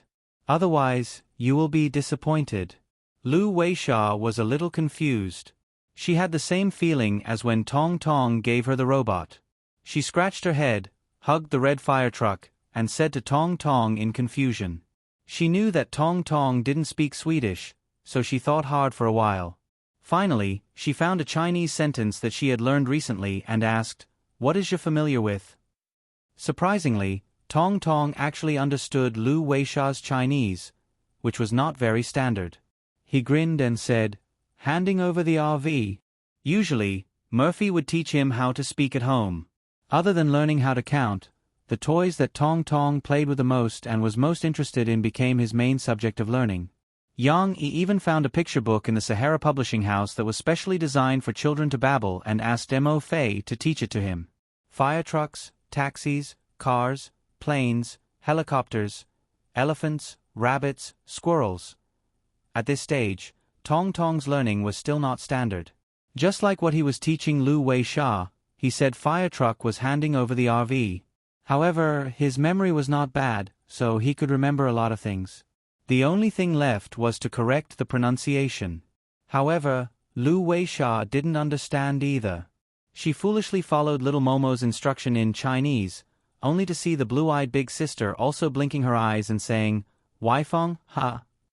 Little Fuchen originally only wanted to play bumper carts with his big sister, but at this moment, he saw that his big sister's words were not standard, so he threw his original intention to the back of his mind. He hurriedly waved his small hands and said in a childish voice, "No, no." The little boy's expression was still a little anxious. He said seriously, "Handing over the RV." Lu Weisha foolishly learned, "Yao flips the car." At this moment, Lu Weisha accidentally said a word correctly. However, Tong Tong still shook his head. He felt that the girl was wrong. The little boy's expression became more and more anxious. His thick eyebrows furrowed. I can't teach her. What should I do?" After thinking for a while, he got up and ran to the sofa. He took the picture book that his mother had placed there and brought it over. This time, Tong Tong was not as scared. He openly sat down next to Lu Weisha and naturally leaned into her arms. The picture book was placed on his lap, and Xiao Tianyu's little hands flipped through the pages. Fortunately, there weren't many pages, and each page was printed on copperplate paper. After a while, Xiao Tianyu found the picture of a fire engine. He pointed at it excitedly and continued to teach. After talking for a while, Shishi finally came back to her senses. At this moment, the little girl was surprised to find that the only people who seemed to be listening to her were Xiao Wei and Yu Er. Lu Weisha was learning how to talk to her little brother. Lan Xian was smiling as she listened. She seemed to be amused by the two guys. Chen Shiyun and Nan Xiaoyu were playing with the camera. Chen Shiyun was more interested in the camera. She did not know when she had snatched it. Nan Xiaoyu could only watch from beside her. He gestured with his fingers as if he was teaching her how to use it. She was dumbfounded. She was stunned for a while before she pouted and said unhappily, You guys aren't listening to me. The teacher said that we have to listen to others carefully. We can't do our own things. We can't talk to our desk mates." Lu Xiaoyu blinked and said, I'm listening. I'm talking about them. She finally understood how a teacher felt when facing disobedient children. Chen Shiyun and Nan Xiaoyu saw that she was angry. The two of them did not dare to be distracted again. They quickly put the camera on the coffee table and carefully lowered their heads. Of course, she did not take this to heart. After Lu Xiaoyu and Yang Luoqi coaxed her for a while, she threw this depressed mood to the back of her mind. She smiled happily and recovered her previous enthusiasm. It was just that her friends didn't seem to be very interested in this game that was so complicated that they couldn't understand it. Under Cici's command, Nan Xiaoyu and Yu Xiaowei reluctantly acted out the opening plot. There were so many mistakes that everyone soon felt bored. I want to swim. In the increasingly depressing atmosphere, Yang Luoqi whispered, She has a swimming pool at home. Yeah. It's so hot now. Swimming is so comfortable. Chen Shiyun happily raised her voice and proposed to her friends in high spirits, Let's go swimming together. What if I can't swim? Nan Xiaoyu scratched his head. Lan Xin was also interested in their discussion. She raised her hand and said with a smile, I know. You can wear a swimming ring because Momo can't swim either. She saw that her friend's attention had been completely diverted, but her movie plan was not over yet. The little girl muttered gloomily, But, I have to tell my papa about swimming. I can only go swimming if my papa agrees. Otherwise, the swimming pool will be closed. In fact, she also liked swimming very much, but she always felt that she had something to do, so she felt uncomfortable. However, the little girl did not know how close her father was in the hearts of these friends. When she said this, Chen Shiyun, who had proposed loudly just now, got up excitedly and said, I'll ask Uncle Yang.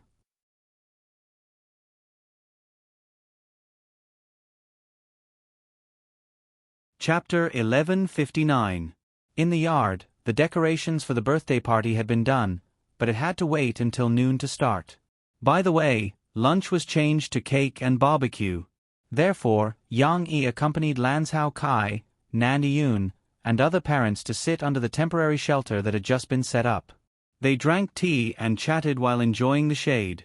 Originally, Yang Yi was going to prepare snacks and fruits, as well as the barbecue ingredients that everyone would eat together at noon, but Wu Yu, Yu Ying, and the other mothers were very enthusiastic and wanted to take over these kitchen chores. Even Mo Fei also went to the kitchen to help. As for these men, they were driven out and left in the yard to chat.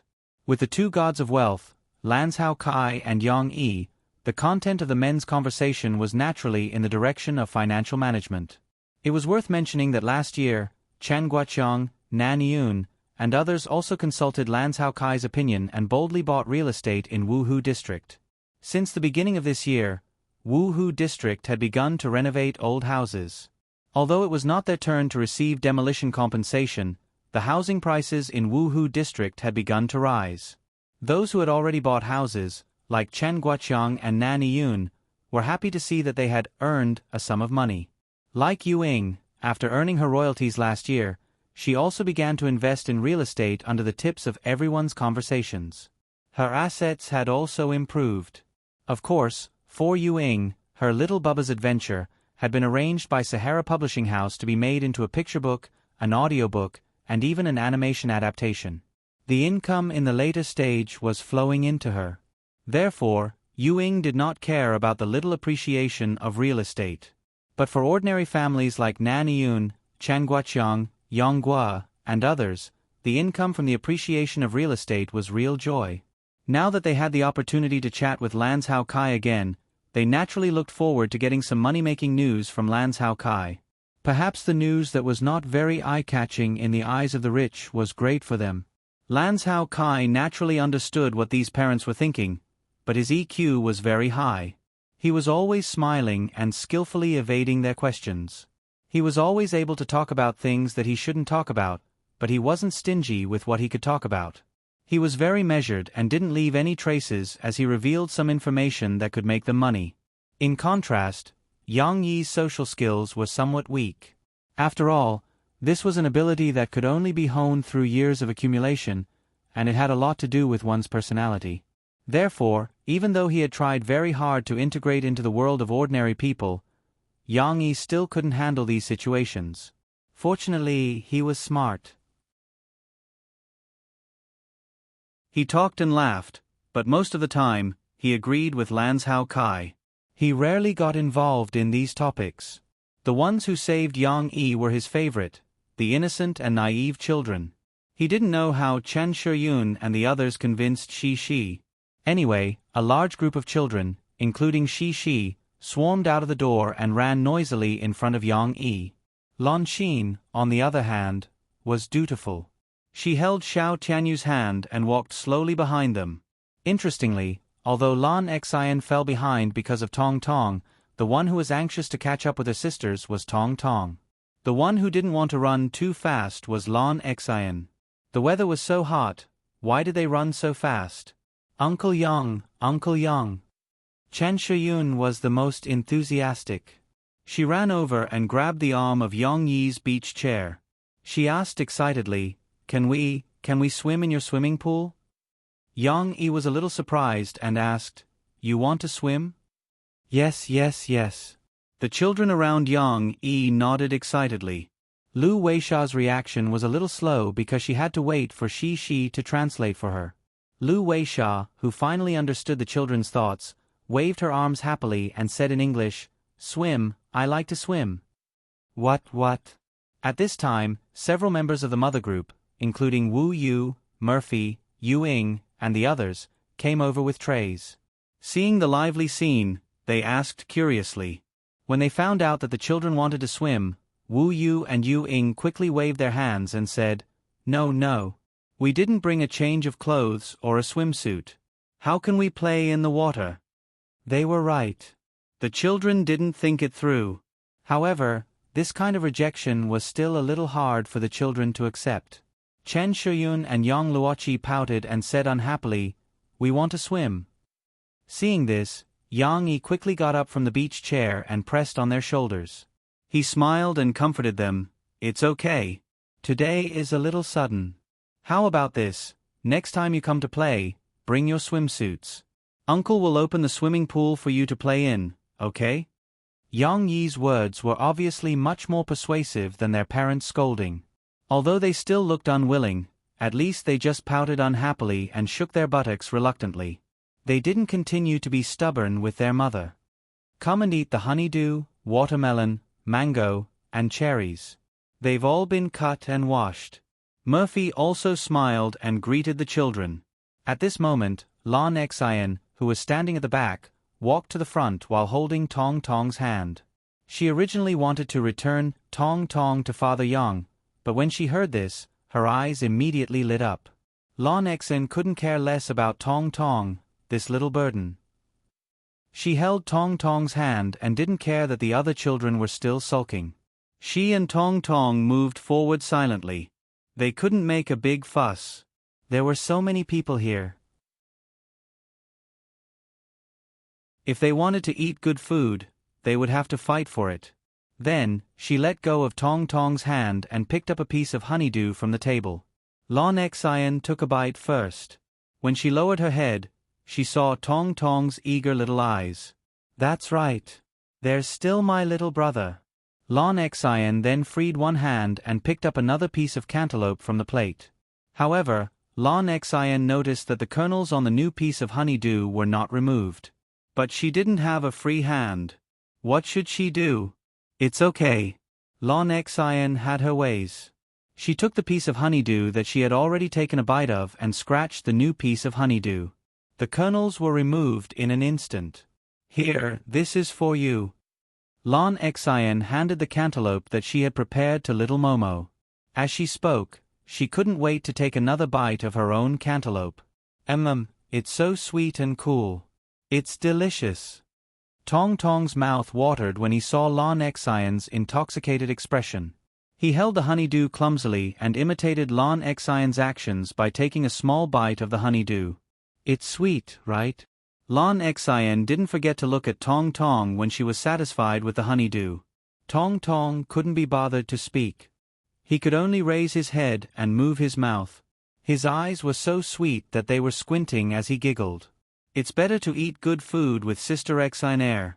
But at this time, Mo Fei also turned around and saw it. She smiled grumpily and said, "Xer, TSK. You didn't wash your hands before eating." "I brought a wet tissue. We can just wipe our hands," Ewing said hurriedly. She and her friends were a little depressed because they couldn't swim. However, perhaps because of Lon Xian's influence, they wiped their hands with the help of their mothers. They let go of their gloomy feelings and went to eat the fruits. Lon Zhou Kai sat at the side and ate the watermelon with a smile. Suddenly, he remembered something and said with a smile, "Oh yeah, didn't you say that you like to swim? Recently, our company is sponsoring the Municipal Sports Commission to organize a swimming competition for children above the age of 6 and below the age of 12. There are different age groups, boys and girls. It's a big competition, and there are many people who signed up. The deadline for registration is the 20th or 25th of this month. If you are interested, you can participate." Swimming competition? It's organized in the city? Will there be many children who specialize in swimming participate? Wu Yu was interested and asked curiously. Lon Zhou Kai said happily, "Yes, it's organized in the city. I'm not sure about the specific requirements for registration. I'll ask someone later and send it to you. But isn't the country promoting national fitness and daily exercise? The city is also organizing some sports. Since it's summer now, there are football, basketball, etc. There are all kinds of competitions. But I feel that the swimming competition is better. At least it's not easy to get injured. Also, the venue and referees for this competition are very proper. It's safe." Lon Zhou Kai hadn't actually signed Lon Xin up. He had even forgotten about it before. He only remembered it now. After all, Boss Lon had a lot of things to do. His subordinates reported this matter to him and he signed the sponsorship fee. Then, he threw it to the back of his mind.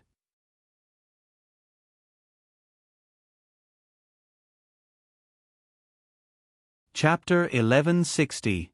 Wu Yu obviously wanted to sign Yang Luoqi up, but she was a little unwilling to give up and said, it should be divided into professional and non-professional groups. After all, the professionals are too strong. They practice swimming in the pool all day long, while we only play in the community pool. How can we compete with them? She loved to eat cherries, especially fresh and plump cherries. After washing them, they looked fresh and juicy, and their red color looked very delicious. She carefully pinched the long stalks of a few cherries, opened her mouth, and gently took a bite of the cherry in her right hand. She looked very ladylike when she ate the cherries. But in fact, the little girl didn't think too much about it. Her usual posture when eating cherries was also very normal. Now, it was just because one of her small front teeth was a little loose. Although it didn't affect her eating, she, who had experience with tooth replacement, was afraid that it would look bad if her tooth fell out, would rather eat slowly and carefully avoid it. The little girl was eating the sweet and sour cherries with a satisfied face, but her beautiful big eyes were curiously looking at the adults who were discussing the swimming competition. She was also very interested in this topic. Competition. It seemed that participating in the competition could earn money, and then they could buy dolls. After hearing Wu Yu's worried words, Lan Hao Kai said with a smile, "It's okay. Don't think too much about winning or losing. The important thing is to participate." Chen Guoqiang agreed, "That's right. Nowadays, there are many competitions where you don't necessarily have to win a prize. As long as you dare to participate and try, it's already a success." He also shared a story about a marathon. There were many marathons in the country now, and a student in their gym also liked to run marathons besides fitness. He participated in the half-horse race in Zhongqing last month, and he's going to Shanghai to run a horse race next month. He participated in so many competitions. Did he win any prizes? Yu Ying asked curiously. What prizes? Chen Guoqiang smiled. If he was going for the prize money, he wouldn't have run. Because all the marathons in the country were taken by those black people. They were all professional marathoners. But it doesn't matter if he didn't win any prizes. He runs marathons for the process and to enjoy the fun of running. He wins when he finishes. Lu Kang said with a smile. Yes, he wins when he finishes. After they finished the race, they would receive a symbolic award. Furthermore, he told us that if he ran a marathon, he would compete with himself. As long as he could run faster than his best result, it would be something worth being happy about. Chen Guoqiang said in high spirits after getting the agreement. At this time, Nan Diyun spoke up. Like an old pedant, he concluded with a cadence, "This is called self-challenge, and I enjoy it." Lan Hao Kai, who had just scrolled through his phone, raised his head and said with a smile, "Brother Nan is right. By the way, there are also awards for this competition.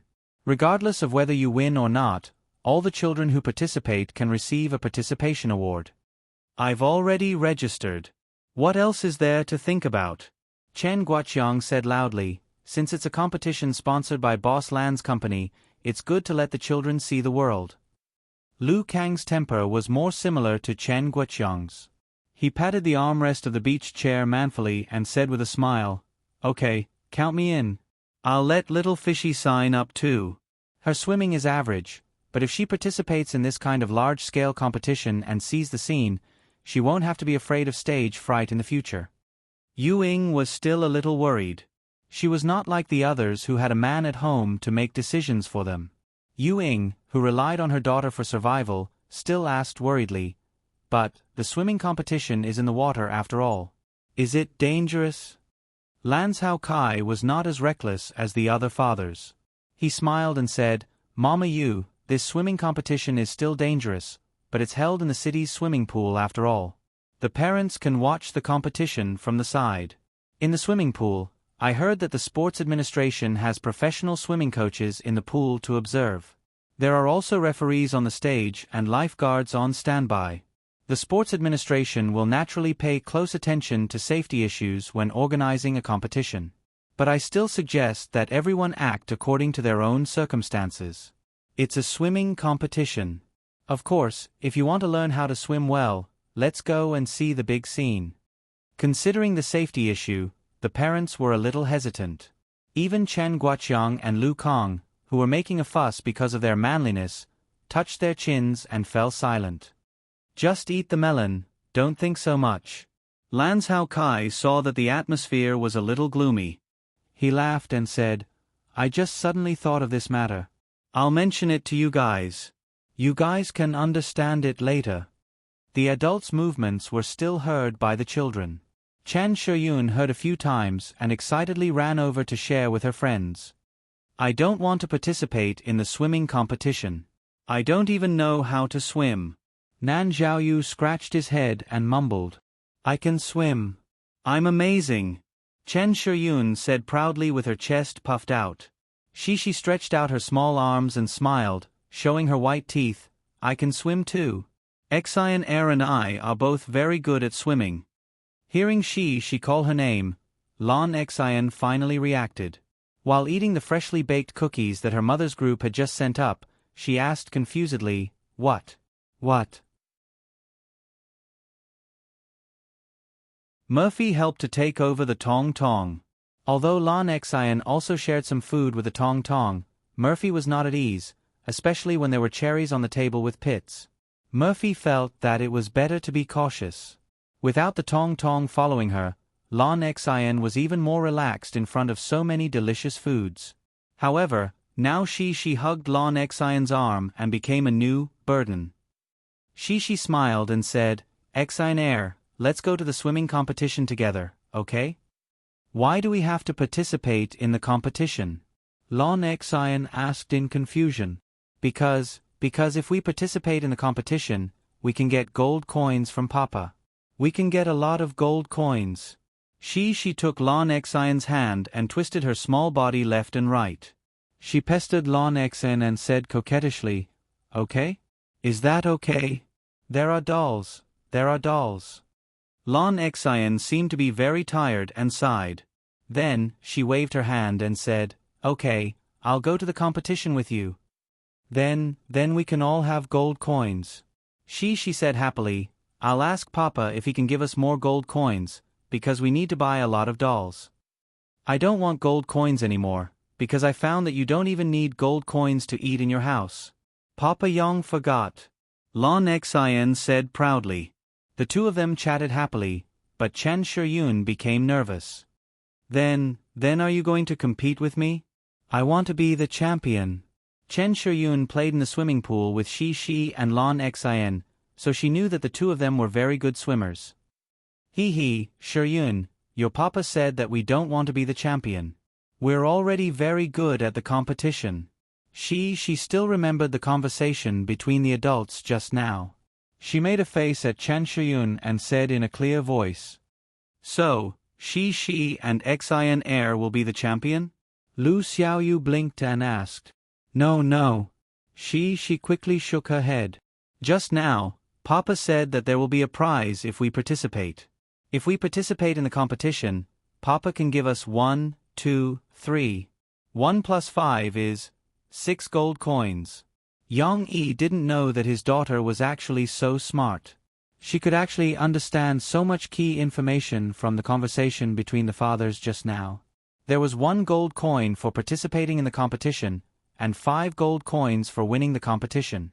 Papa Lon said that there would be a prize if they participated in the competition. Shishi's arithmetic was so good. How could she not know that 1 plus 5 was 6? This was 2 dolls. The little girl, who was especially short of gold coins to buy dolls recently, suddenly became enthusiastic.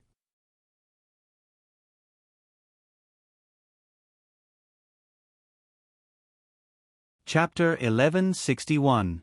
When it was close to noon, Yang Yi, Chen Guoqiang, and the others brought out the smokeless grill used for barbecue. The group of mothers also served the ingredients that had been washed and cut. There was no need for any ceremony. Cece's birthday party had officially begun. For the children, it didn't matter whether there was a program or not. It was more important to have fun and eat to their heart's content. I want to drink. Shi, do you have any drinks at home? Chen Shiyun watched the barbecue for a while and couldn't stand the heat. She ran over with her tongue out and said to Shi, I want to drink soda. I don't want to drink tea. Shi thought for a moment and her eyes lit up. She smiled sweetly and said, I know, there is soda. It's all in the fridge. Shiyun, let me tell you, yesterday, my papa bought a lot of soda. There's Coke, Sprite. Yang Yi passed by the little girls with a few bottles of seasoning. He happened to hear their conversation, so he said with a smile, Shi, take Xin Air and the others to get the soda. Okay. Cece didn't feel impatient at all. In fact, she was full of energy. She didn't even hear what her father said clearly. She answered readily and was ready to run away excitedly. Yang Yi hurriedly stopped the reckless little girl and said, You ask Xin Air. By the way, ask the boy, Nan Xiaoyu, to help carry the drinks. There are disposable cups in the cabinet next to the fridge. Bring them over. She will pour drinks for everyone. She stuck out her tongue embarrassedly and said a few words to her friends. Then, everyone responded and rushed into the villa enthusiastically with Shi. In front of the fridge, Lon Xin and Shi were also a little excited. They each pulled the door handle of a fridge and opened it. After the fridge was opened, the cool air rushed to their faces.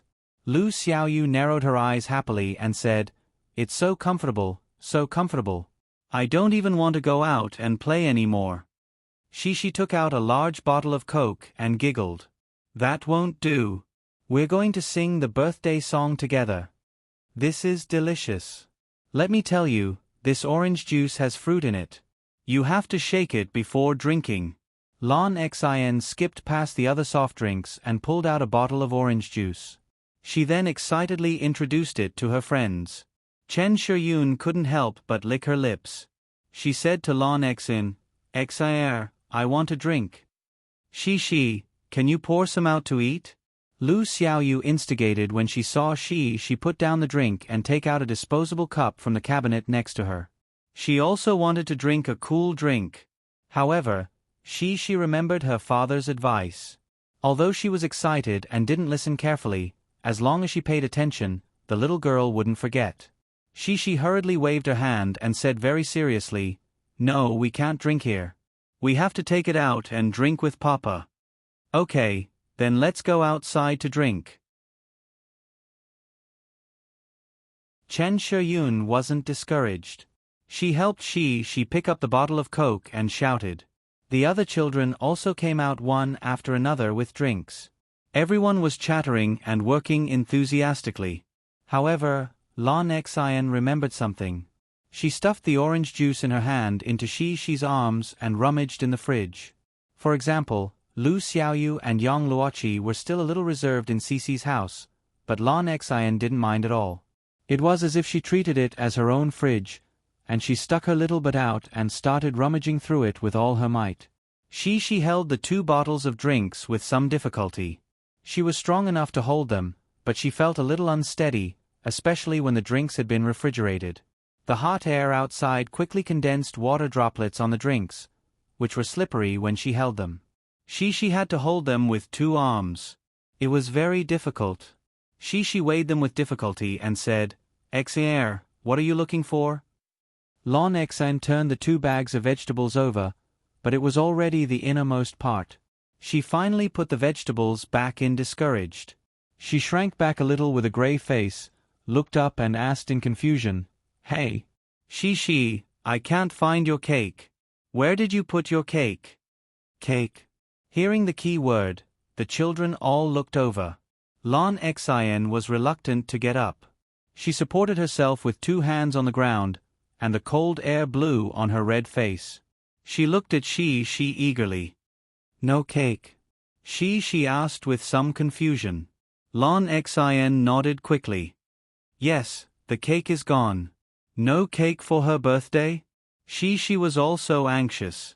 She quickly squatted down, put the 2 bottles of drinks on the ground, and looked into the fridge with Lan Xian. "Papa, it's not good." She held the 2 bottles of drinks. Relying on the advantage of her long legs, she ran in front and rushed out anxiously. Yes, it's not good." Chen Shiyun also rushed to be the vanguard. She followed she breathlessly and echoed. Yang Yi was wearing a mask and roasting chicken wings for the little ones. Although the mama group was also helping, they didn't know much about barbecue. Wu Yu and Yu Ying volunteered, but one was burned and the other was a little dry and not delicious. In the end, Yang Yi was the one who roasted the chicken wings. They helped to roast the chives, enoki mushrooms, fat beef, and so on with tin foil. These only needed to be mixed with the ingredients and put on the oven. Yang Yi saw she so anxious with a flustered expression on her little face. He couldn't help but feel nervous. He picked up the roasted chicken wings to prevent them from being burned and asked with some confusion, "What happened?" "The cake is gone." Lan Xian ran slowly, but because she was empty-handed, she also chased after Shi's buttocks and fought to be the first to speak. Yes, Papa, it's not good. My cake is gone. I can't find it in the fridge." She held the 2 drinks and sadly leaned on her father's thigh. She pouted her small mouth and said, I thought it was a steamed bun that ate it. But steamed bun doesn't eat cake." Listening to Shi's words, the children behind also showed anxious expressions of common enemy. Yang Yi understood Shi's meaning and couldn't help laughing. "Oh." She thought that her father was gloating, so she pushed her head against her father's waist and twisted her little butt. Don't worry. Look, what is that?" Yang Yi's hands were busy. He smiled and nudged the little girl with the side of his body, then pointed to the table under the shade of a tree in the distance with the chicken wing. "Hey, that's a cake." Before she looked over, she heard Lan Xian's surprised cry. She looked over in confusion and saw a huge cake placed there. Murphy and Wu Jingjing were opening the box. "It's really a cake. The cake is not missing." She was overjoyed. She looked up at her father and pouted her small mouth, but she couldn't hide her surprised smile. Because the cake is custom-made. It wasn't delivered in advance. Yang Yi gently explained, "The cake shop just sent it over. It's a surprise for you." Cici was no longer flustered when the cake disappeared, and her mood became relaxed again. She shook her head, and her long ponytail drew a beautiful arc. She giggled and said, "Let's go and get some drinks. Shoyun has been waiting for a long time." Lon Xian was still looking at the cake. At this moment, she turned her head and saw the chicken wing in Yang Yi's hand. Her small nose twitched as if she smelled something tempting. She said excitedly, "I want to eat chicken wings. Chicken wings are delicious when eaten with cola."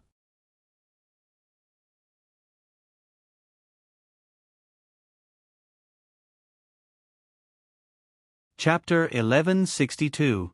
When the cake was laid out and the candles were inserted, the little ones couldn't wait any longer. They began to pester their fathers, asking them to bring out the barbecue for them to eat. Under the shade of the cool breeze, they drank the ice-cold bubbling drinks while gnawing on the tender barbecue chicken wings. It was so satisfying. Lon Xian and Chen Shiyun didn't care about their table manners at all. They immediately grabbed the chicken wings from the bamboo skewers and began munching on them. The chicken wings were so greasy that their cheeks were covered in grease. Their eyes were still staring at each other as if they were competing to see who could eat faster. She was also gnawing on the chicken wings. Her father's barbecued chicken wings were so delicious that all her friends wanted to eat them. How could she not support them?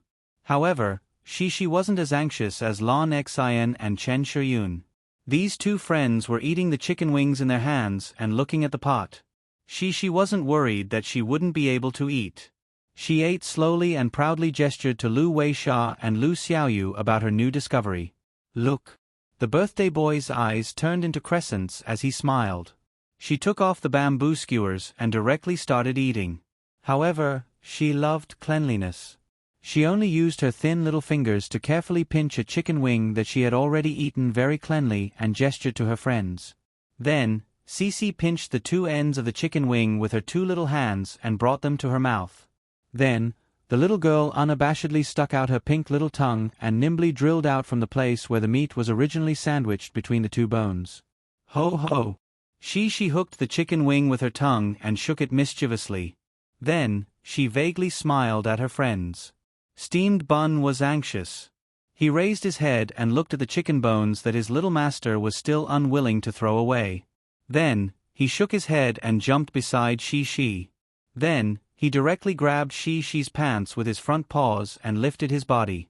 He stuck out his tongue and wagged his tail hard. The yellow-haired dog's pitiful eyes seemed to say, "Stop playing.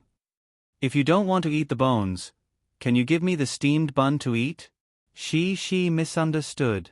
Seeing steamed bun like this, she grabbed the chicken wing bones with her hand and asked curiously, "Steamed bun, do you want to eat it too?" Steamed Bun responded with a huff-huff sound. She kindly walked to the table and looked. She found that the barbecued chicken wings had been eaten by Lon Xian and Chen Shiyun. She went to her father's side and whispered, Papa, can you give me a barbecued chicken wing? I also want to eat steamed bun." Yang Yi raised his eyebrows and turned his head to look at Shi and Steamed Bun, who was wagging his tail behind her. He smiled and said, "Chicken wings can't be eaten. By the way, you have to tell Xianair and the others that they can't just throw the chicken bones on the ground for Steamed Bun to eat. They have to clean them up together." Steamed Bun wagged his tail pitifully. He was so greedy that he was about to drool. However, he didn't know that the little master had gone to the big master. Not only was he unable to get more delicious chicken wings for him, but he was also being exploited for even the slightest desire he had in the beginning. "Oh, Papa, why don't you give Steamed Bun to eat? He's so cute that he wants to eat chicken," she said unhappily. In Shi's observation, Steamed Bun usually ate chicken. Steamed Bun, this guy, ate very well at Yang Yi's house. Not only did he have goat's milk to drink regularly, but he also had different types of dog food from time to time. She had also seen her father occasionally feed Steamed Bun some cooked chicken or beef. In addition to these, Steamed Bun could enjoy the expensive dog snacks from the pet store. When the owners usually ate fruit, Steamed Bun would also have a share. "Why don't you give Steamed Bun chicken wings?" Yang Yi patiently explained to Shi, "Because chicken bones are harder and more brittle. Although Steamed Bun likes to eat them, it's also easy to prick his throat or stomach. That will make him sick. That's why Papa usually only feeds him chicken. Also, steamed bun can't eat the same barbecue as we do. We put salt and other seasonings in it. Steamed bun's body can't take it. Ah. So scary? She frowned worriedly and looked at her father nervously. Of course, Yang Yi didn't intend to let Shi worry. He smiled and guided the little girl. You can feed him some fruit. In fact, this guy is also greedy. Papa has already fed him today. Don't worry too much. Okay then. Then steamed bun can only eat watermelon. You can't eat cake. Aya, you're really sad today. She said worriedly as she threw the chicken bones into the trash can. She squatted down and rubbed steamed bun's head. The little girl couldn't help but feel sorry for steamed bun. Thus, the sad steamed bun could only watch the children eat heartily. As for steamed bun, he lowered his head and looked at the lonely slice of watermelon on his plate. He was so sad that he couldn't eat it. He could only curl up in a corner and draw circles. No one could understand the sadness of the dog, because the human world was already filled with songs and laughter. Happy birthday to you. Happy birthday to you. Come here, Shi. Happy birthday to you. Happy birthday to you. Amidst the pleasant singing and cheerful cries of the mother group, the children, as well as the laughing fathers, all gathered around the big cake under the shade of the tree. Here, it had to be mentioned that the birthday song was registered after Yang Yi sang it for Shi. However, he didn't intend to charge for it. This birthday song was set to be copyright confidential and free to use by the Copyright Bureau. Therefore, after a few years of spreading, this catchy birthday song had become the theme song of many children's birthday parties. But what was interesting was that Yang Yi and Murphy didn't make it public.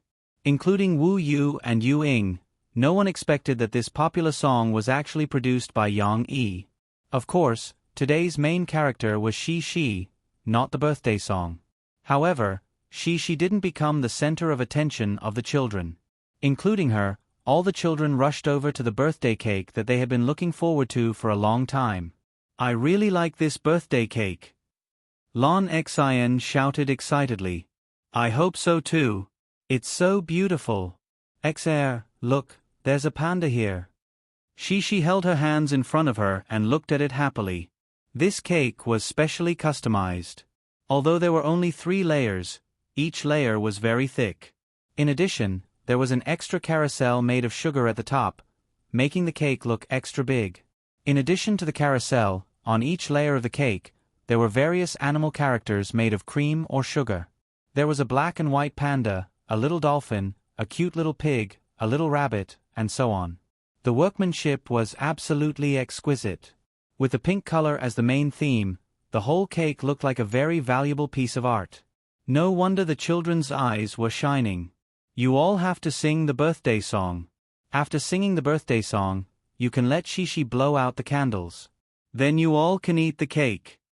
Yu Ying smiled and reminded the girls. I don't want to eat the cake. Hee, it's so beautiful. Shi hugged her father's arm. She didn't mind the smell of barbecue on her father's body. As she fell, she giggled. That won't do. I want to eat the cake. It's my birthday. How can I not eat the cake? I don't eat much barbecue. I'm waiting to eat the cake.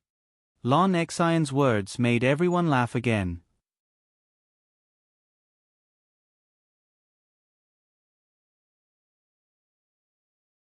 Chapter 1163.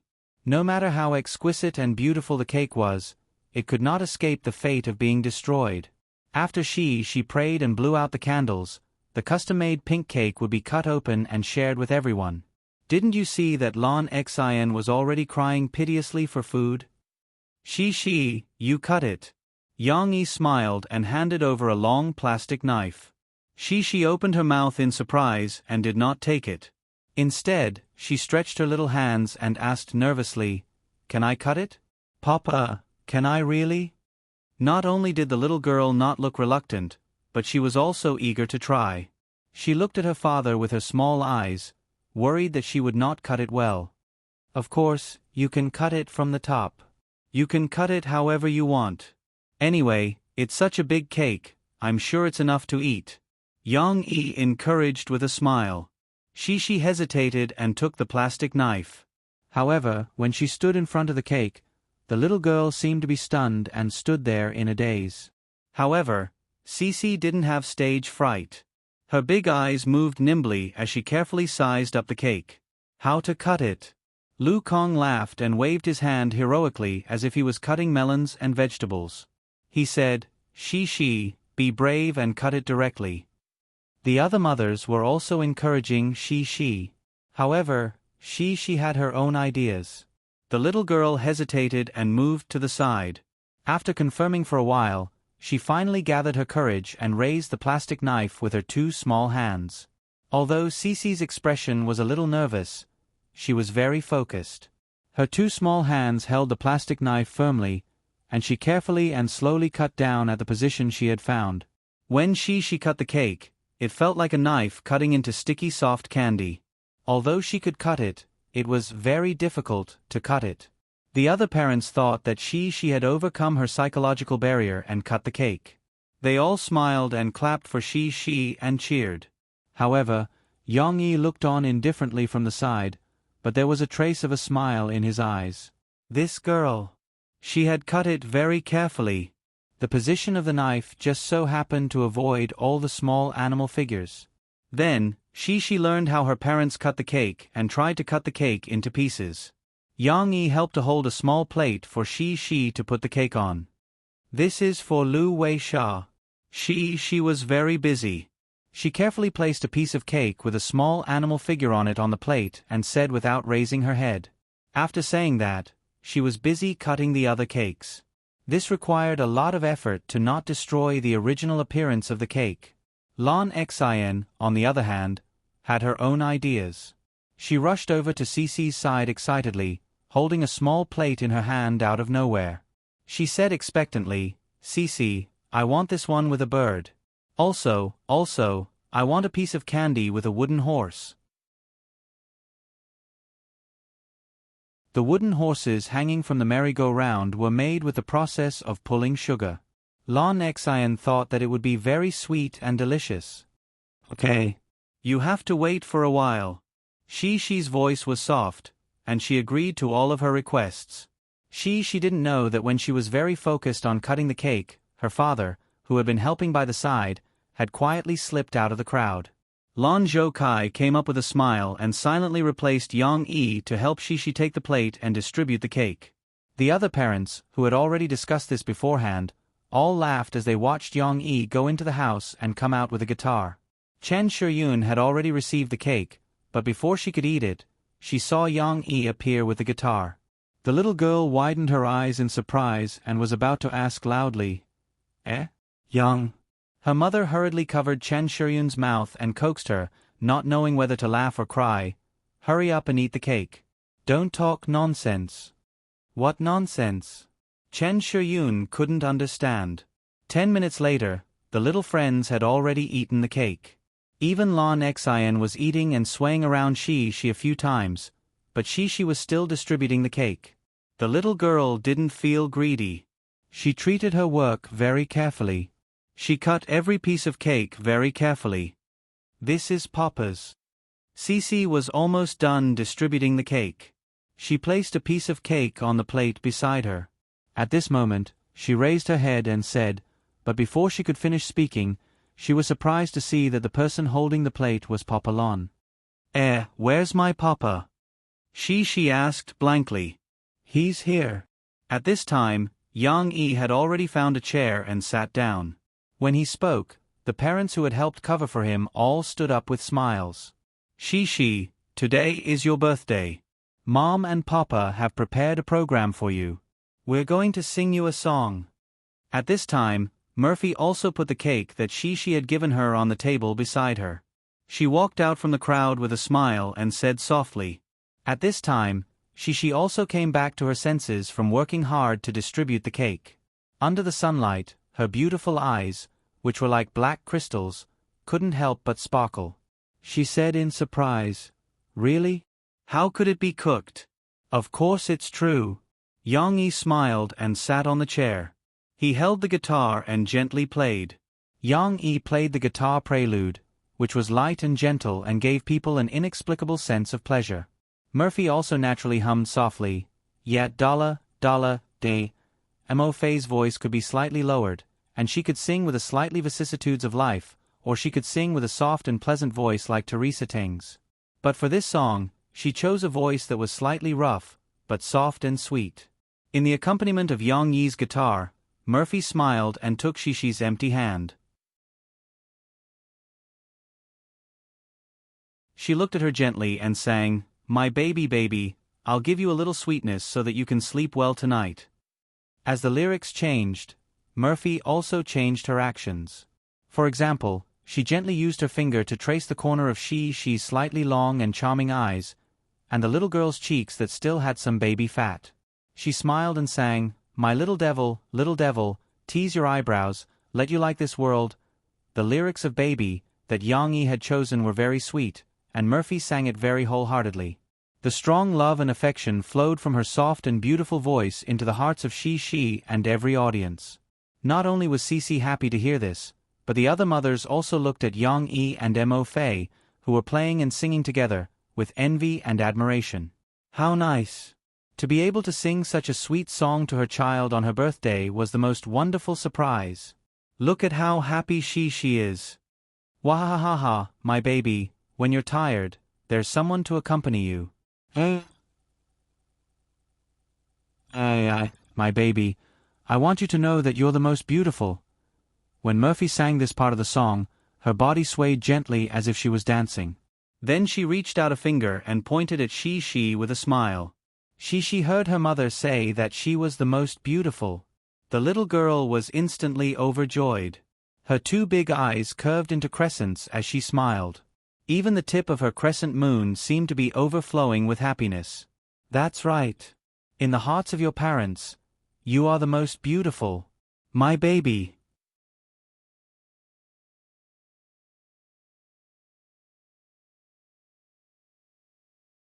Chapter 1164.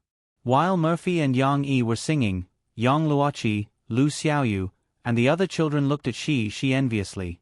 Even Lu Weisha, who did not understand the song, felt that the melody was nice. She happily clapped her hands with her friends and twisted her body to the rhythm. But don't think that Cici is a bright moon surrounded by stars. The two little guys were indifferent to this. Needless to say, one of them was Lan Xian.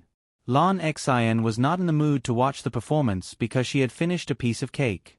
Yes, she still wanted to eat more and did not think about whether there would be more delicious food later.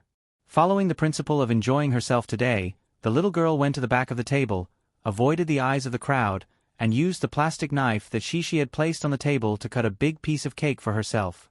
Lanqin was not as fastidious as Cici. The cake rolled into her plate. The cake lay softly on the plate, and her fingers were stained with cream. What did it matter? She could just lick it off later. Seeing such a big piece of cake on her plate, Lan Xian burped with satisfaction. She looked at Tong Tong, who was sitting on the chair beside her and eating the cake with a small spoon. Tong Tong was the other one who was indifferent. He had heard his mother sing this song before and did not feel that it was anything new. He had sung this song to Huawei before. Sister? Humph, it was only second-hand. Therefore, Tong Tong was arranged by Murphy to eat the cake by himself. Although Wu Jingjing was looking after him, the little boy was addicted to the delicious cake. His nose, chin, and clothes were stained with cream. How could he have the time to watch his parents' performance? Let alone his parents, even Sister Lan Xian looked at him and smiled. Tong Tong did not even look at her. There weren't many performances at the birthday party this time. It wasn't like the past when everyone performed for Shi. Only Yang Yi and Murphy sang a song for Shi. Other than that, everyone gave Shi birthday wishes when they sang the birthday song. However, Shi was still very happy. After all the friends she often played with were there. They did not pursue any program. They played from morning to afternoon and ran all over the villa. Laughter filled every corner. Such simple happiness was enough to make she feel satisfied. Around 4:30 in the afternoon, the little friends and their parents left one after another, and the villa gradually quieted down. She was very reluctant and even a little sad. Fortunately, her father coaxed her with the big gimmick of opening presents. This year, she had quite a lot of presents that could be opened for her. Almost every child brought a birthday present for she when they came with their parents. Yang-yi did not open the presents at noon. Instead, he waited for all the children to go home and the villa to be quiet. Only then did Yang-yi pull out the big basket with the presents and give it to she. After all, everyone's situation was different, and the presents they gave were different. Yang-yi did not want she to open the presents in front of them. If there was a comparison, there would be hurt. What was there to compare? Of course, this would be a slap in the face soon. For example, the birthday present that she was opening from Lu Xiaoyu was not expensive at all. It was just a painting that Lu Xiaoyu had drawn herself. It depicted a scene of them playing table tennis. The painting was a little abstract, but she liked it very much. However, if she opened it in front of them, Lu Xiaoyu might feel inferior when she saw other children giving better presents to she. Naturally, she would not feel good about it. She, ask Chen to help you. Look at him, he wants to learn from his sister and open the presents together. Murphy watched she open the presents from the side. Her ears were filled with the little girl's cheers from time to time. Her hands were itching to open the presents, but she was too embarrassed to fight with her daughter to open the presents. She smiled and nudged Tong, who was looking at his sister enviously. Tong was a little dumbfounded. He turned his little head and looked at his mother in confusion. That's not right. I'm just envious of my sister's ability to take out so many magical little things from those big and small boxes. How did I become wanting to help? Okay. Little brother, help me open the presents. She was in a good mood as she opened the presents. Her eyes were squinted from smiling. Her slender and delicate eyelashes covered her eyes like air bangs. She was as beautiful as the stars in the sky. Little mommy had no choice but to sit beside her older sister. She imitated her older sister's actions and helped her older sister tear the wrapping paper off the gift box. Here, follow this line and tear it. Mom will teach you, Murphy said excitedly. She sat next to Chen and bent over with a grin. She held Tong's hand and taught him step by step. The basket of presents was quickly opened. The last one was Lanzhao Kai and his family's birthday present for she. After Yang Yi's reminder, Murphy gently opened the box and took out the diamond necklace for she. Wow! It's a necklace! She's eyes lit up and she exclaimed happily. It was indeed a beautiful diamond necklace. The necklace was in the shape of a snowflake and was inlaid with many sparkling and translucent diamonds. It was obviously very expensive. Of course, this was nothing compared to Lanzhao Kai's or Yang Yi's wealth. Usually, when Yang Yi and Murphy celebrated anniversaries, Yang Yi would ask someone to help him buy the jewelry from overseas auctions and give it to Murphy. It was much more expensive than this necklace. Wu Jingjing's jewelry was even more expensive. She often went to auctions to buy her favorite works of art and jewelry. Her family's collection was even more exaggerated. Perhaps this necklace was what Wu Jingjing said when she explained it to Lanzhao Kai. It was not too expensive, and she gave it to she so that she wouldn't attract too much attention when she grew up. She hurriedly got up from the ground and ran to her mother's side excitedly. She leaned on her mother's arm and hugged her mother's neck curiously and nervously. She giggled and looked at the necklace. Is it beautiful? Murphy asked she with a smile. She held up the necklace with both hands and the snowflake diamonds that were refracted by the light were dangling gently. It's beautiful. She nodded quickly and said happily, Mom, I don't have a necklace. You have a lot, but I finally have one. Murphy said with a smile, then you can ask your papa to buy it for you in the future. He definitely won't be reluctant to buy it for you. After teasing Yang Yi, Murphy asked she to bend her head. She untied the necklace and put it on she. After putting it on, the little girl happily ran to the mirror. Although she wasn't wearing a dress, she still happily twirled around. Wow! The little girl in the mirror is so beautiful. The beautiful necklace can set off her pretty little face. Oh, this inner monologue made Shishi feel a little embarrassed. She giggled and shyly raised her hands to hold her red little face. Ahem. Yang Yi saw that Shishi liked the birthday gift very much and decisively became unhappy. He coughed twice and said, Shishi, let Mom put the necklace away for you. You haven't opened the gift I and Mom gave you yet. There's a gift? Papa and Mom's gift. I want it, I want it. She cried out in surprise. Like a crab, she turned sideways and bounced back with her long legs. In the little girl's heart, her parents' gift was always the best. Therefore, she was even happier than when she saw the diamond necklace. How could Yang Yi let her down?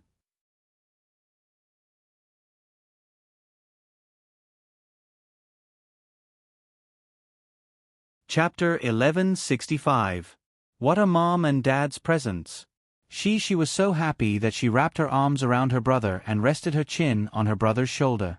Her big eyes sparkled as she looked at her parents and giggled. Tong Tong didn't know what was going on. He turned to look at his sister's pink face and seemed to find it very amusing. He opened his mouth and giggled as well. Yang Yi and Murphy hid the presents in the cabinet in the side hall. They stood up and walked around the side hall. Then, each of them came back with a big box. What a big present! She excitedly put down Tong Tong and stood up. She half knelt on the ground and clapped her hands happily. Such big boxes, and there were even two of them. They could definitely hold many, many beautiful presents. How could this not make Cece so excited that she got carried away? Open it and take a look. Murphy encouraged. She followed her mother's instructions and opened the gift box in her mother's hands. After opening it, she was pleasantly surprised to see bundles of rolled-up cloth. They weren't big, but there were many of them. They were of different shapes and colors. They were neatly stacked in the box and looked like a thick layer of colorful grass. Of course, what attracted Shishi's attention the most wasn't the bundles of cloth, but the box on top of them. Looking at the packaging, it looked like a toy bought from a shopping mall. For example, Tong Tong's robot was packaged like this. However, this box was red and had the unique logo of her father's factory on it. What is this? She curiously held it out and asked her mother in confusion. Murphy smiled and helped she open the box. She took out the small and exquisite children's sewing machine that was made of plastic. It was about the size of a children's kettle and was made of a plastic material. Hello Kitty! She exclaimed in surprise. The machine's body was milky white, with pink buttons, knobs, cover, and other parts. It was also decorated with a red bow. Even if there wasn't a cute Hello Kitty cartoon on the machine, she could still recognize the red bow. Yang Yi used to draw these cartoon characters for her that she would definitely like. Also, there was a piggy bank with a Hello Kitty printed on it on the bookshelf in Shishi's bedroom. This is a sewing machine. Didn't you see Grandma sewing clothes with this machine before? Murphy said to Shishi with a smile. Not to mention how Shishi had seen it when she was young. When Yang Yi and Murphy's relationship was exposed, his father-in-law and mother-in-law came from America. Then, Murphy and Yang Yi rushed back to their hometown to get married. At that time, Shishi's grandmother, Zhou Mengyu, was at home. She used to live above the coffee shop. She asked Yang Yi to prepare a sewing machine and other materials for her. The old lady personally changed clothes for these two tasteless guys. She, of course, recognized the sewing machine. However, the little girl was now attracted by the cute appearance of the children's sewing machine. She happily came over and carefully reached out to touch it, not bothering to respond to her mother's question. Murphy had to wait for she to take a closer look before she described the use of the sewing machine to the little girl.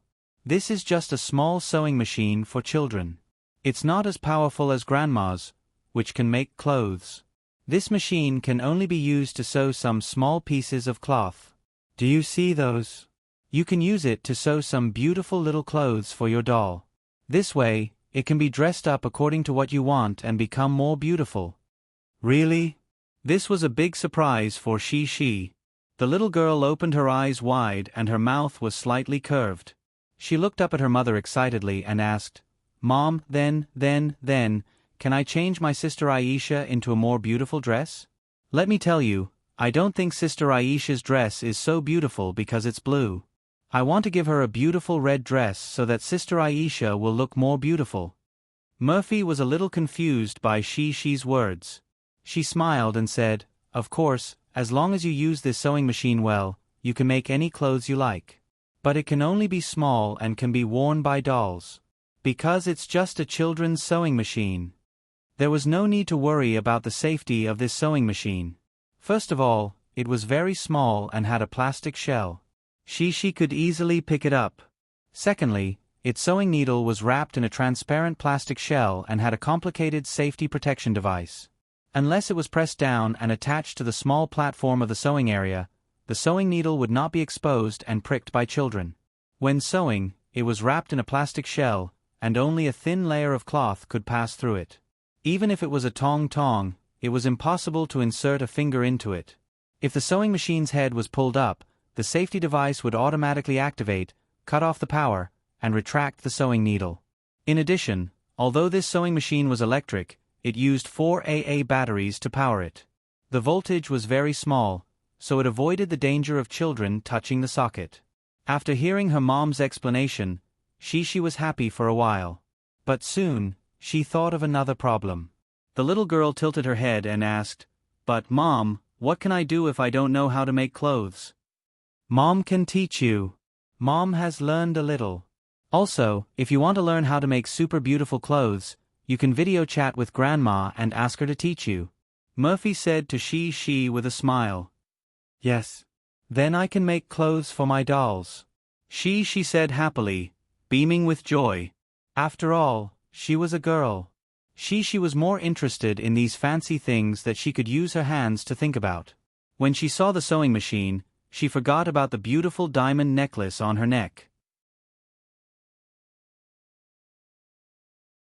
Maybe it was because she was not used to wearing it, but she felt that the necklace was a little uncomfortable around her neck. She pulled it casually and continued to excitedly talk about the sewing machine with her mother. The little girl's little head was full of all kinds of beautiful clothes. Shi, Dad's gift. Open it and see. Yang-yi smiled and said to Shi, "Okay." Shi jumped over happily. Who would complain about having too many good things? Shi opened the gift from her father and cheered in surprise. "Wow, why are there so many? What a cute thing." She was so excited that she didn't know how to describe it. What was it that made she a little incoherent? Yang-yi and Murphy's gifts were actually a combination. Murphy gave a children's sewing machine for sewing clothes and a variety of colored cloth balls. Yang-yi gave a big box of mini accessories that could be used to match the dolls, such as mini sunglasses, mini scarves, mini necklaces, head ornaments, and so on. There were even mini wigs of different colors and hairstyles. Although most of them were made of plastic, the workmanship was definitely exquisite and there were a lot of them. After all, they were divided into different sizes, so she could match them as she pleased. What was interesting was that although there were a lot of accessories and they were very complicated, they were all sorted by Yang-yi's multi-layered, multi-grid, wooden, and glass jewelry box. This jewelry box was meticulously made by the factory's master craftsman. It could be seen clearly through the glass panel and had a complicated opening mechanism. It was not easy to spill or mess it up during the process of use. "Look at these." Yang-yi smiled and took out 2 wooden dolls wearing only t-shirts and shorts from a separate wooden box at the side for Shi to see. "These are also dolls." Shi felt that today was really a happy day. Although she was not too surprised to see these 2 dolls that didn't have much special features, she still cheered and snuggled in her father's arms, looking at the 2 wooden dolls with him. These 2 wooden dolls were female characters, and they were different from the dolls that Shi had seen before. The dolls that Shi had seen before were all cartoon dolls that were very cute. These dolls were more well-proportioned and looked very exquisite. Slender hands, slender legs, big watery eyes, and beautiful facial features. The more she looked at them, the more she felt that they were beautiful. She didn't know that these dolls were called Barbie dolls in her father's previous life. Of course, compared to those Barbie dolls, these dolls lacked beautiful hairstyles and gorgeous clothes, and they also had clothes-fitting clothes that couldn't be taken off, so they looked a little simple. Yang Yi explained to she how to play with these dolls in detail. Look, these dolls can move their limbs. You can make them do all kinds of poses. Wasn't that right? They could simply stand with their legs apart, or they could raise their legs, bend their knees, and do a side kick. They could simply raise their hands, or they could even raise their hands halfway and do a coquettish pose. The entire doll was like a little person with flexible joints, but there was still a little damping. It could be made for children to do any pose. Wow! This is so fun! She was pleasantly surprised again. She cheered as she hugged a doll and played with it lovingly. Papa, Papa, this looks like little brother's robots. She raised her head and said happily to her father as she played with the doll's arms. Tong Tong had been sitting next to his mother the whole time. After looking at so many dolls, he still wasn't interested. His little face was a little confused, as if he couldn't understand why his sister was so excited. At this moment, when he heard his sister calling him, he turned his head to take a look. Although the moving doll attracted his attention, Tong Tong soon felt bored and turned his head away. The robots were all hard and muscular, and they even had the texture of steel. This skinny doll didn't look good at all. Yang Yi was slightly proud of himself as he boasted to she, "This is much better than little brother's robots. Papa asked the master in the factory to spend a lot of time to develop it. It was specially developed for you as a birthday present.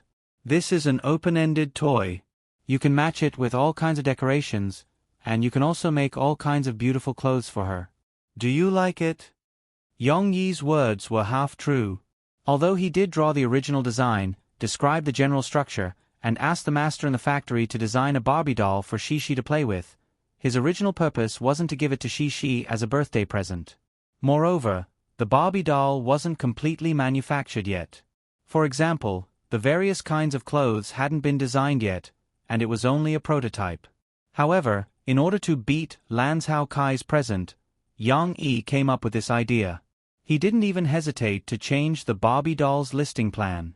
He decided to let she have it alone for a year, and then allow the factory to sell it to the public. However, Yang Yi's goal was achieved. Such a flexible toy could fully display she's wild imagination, and it could let she dress it up herself. How could she not like it?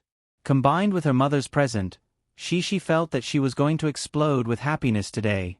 After hearing her father's story, the little girl stood up happily, hugged her father's neck, and kissed her father's face. Her big crystal eyes were shining with happiness, and she cried out excitedly, "Papa, I like it very much." Hearing she's excited voice, Yang Yi smiled proudly. No matter how beautiful and expensive the necklace was, so what? Only a gift from someone who understood Cici would be the best gift.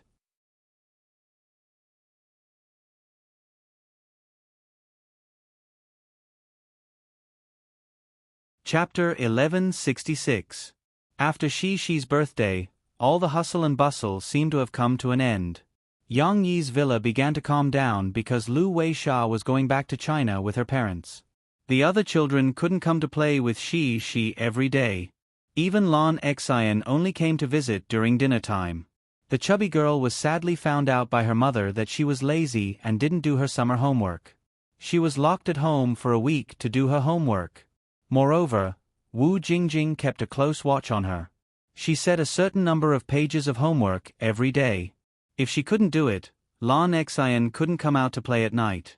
However, it was worth mentioning that she and Lan Xian took the initiative to ask their father that they wanted to participate in the swimming competition. This matter was finally approved by their respective fathers. Yang Yi didn't care whether she could win any awards or not, but he was happy to see that she was willing to bravely try some challenges that she had never experienced before. Lan Zhao Kai also had the same idea as Yang Yi. The two of them discussed and asked Lan Zhao Kai's secretary to come over and register the two little girls. Lan Hao Kai's secretary filled in the information and put the registration form in his briefcase. When he was about to leave, Lan Hao Kai stopped him. Go to Director Lin and explain the situation. Ask him to help clear the venue during the days of the competition. It's best if only the parents of the children can come in to watch the competition. The other competitions don't matter. We just don't want reporters at the venue these days. Yang Yi and Lan Hao Kai had already discussed this issue.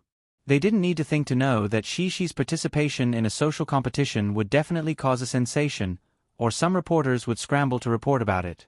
Yang Yi's idea was that there was no need to pay attention to those groundless reporters.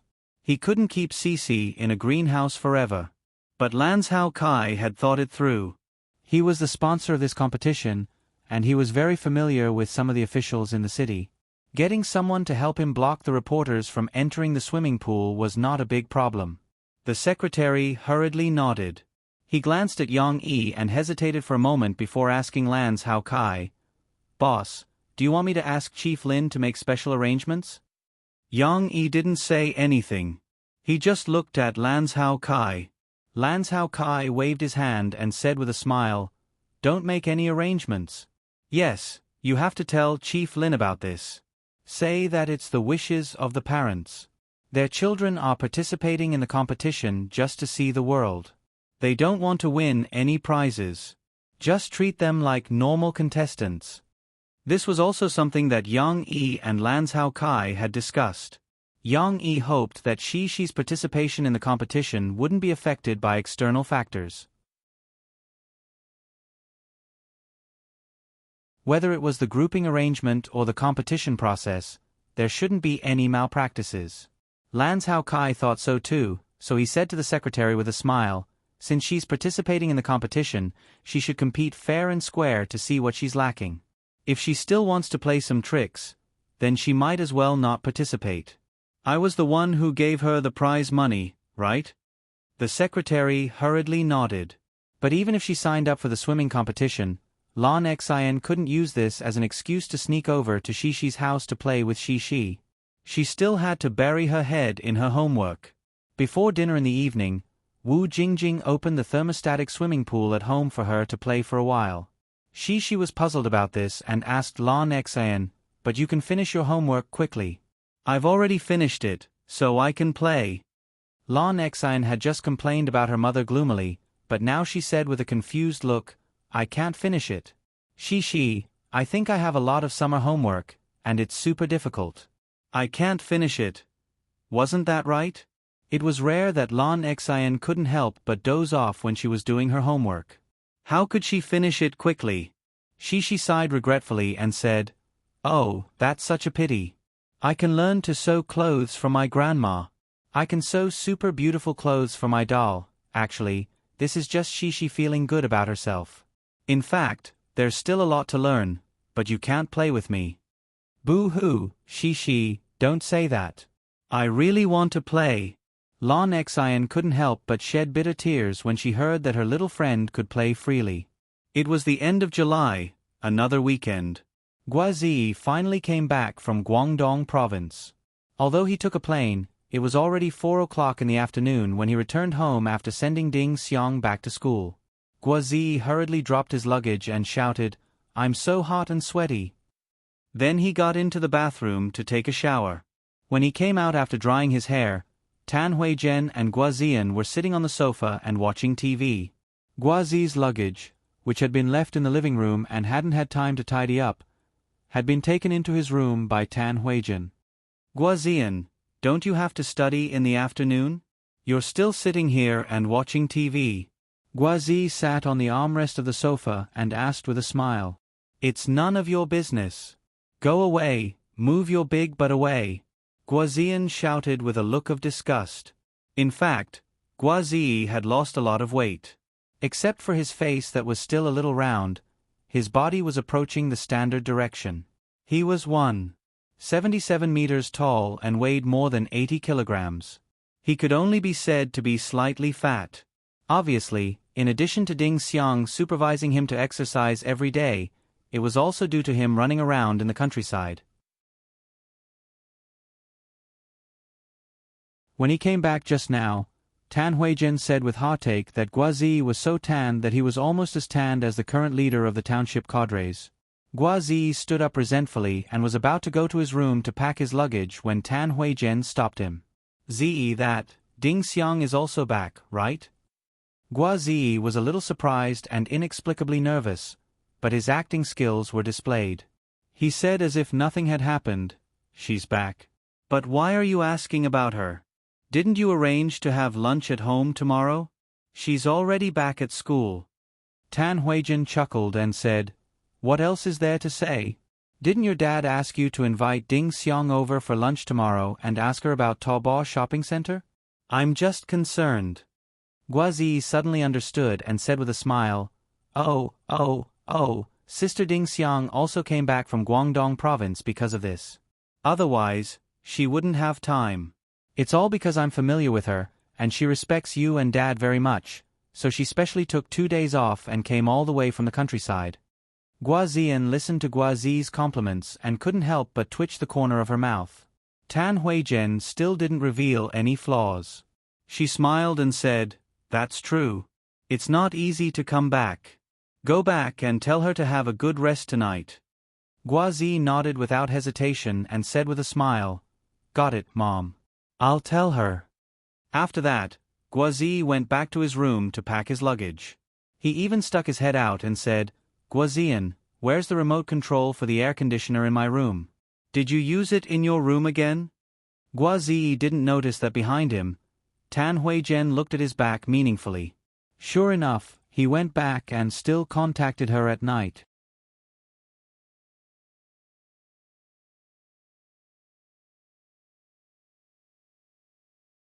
Chapter 1167. On Sunday morning, Guazi was about to sneak out of the house, but just as he was about to change his shoes, Tan Huijin coincidentally walked out of the bedroom with a piece of clothing that she was folding.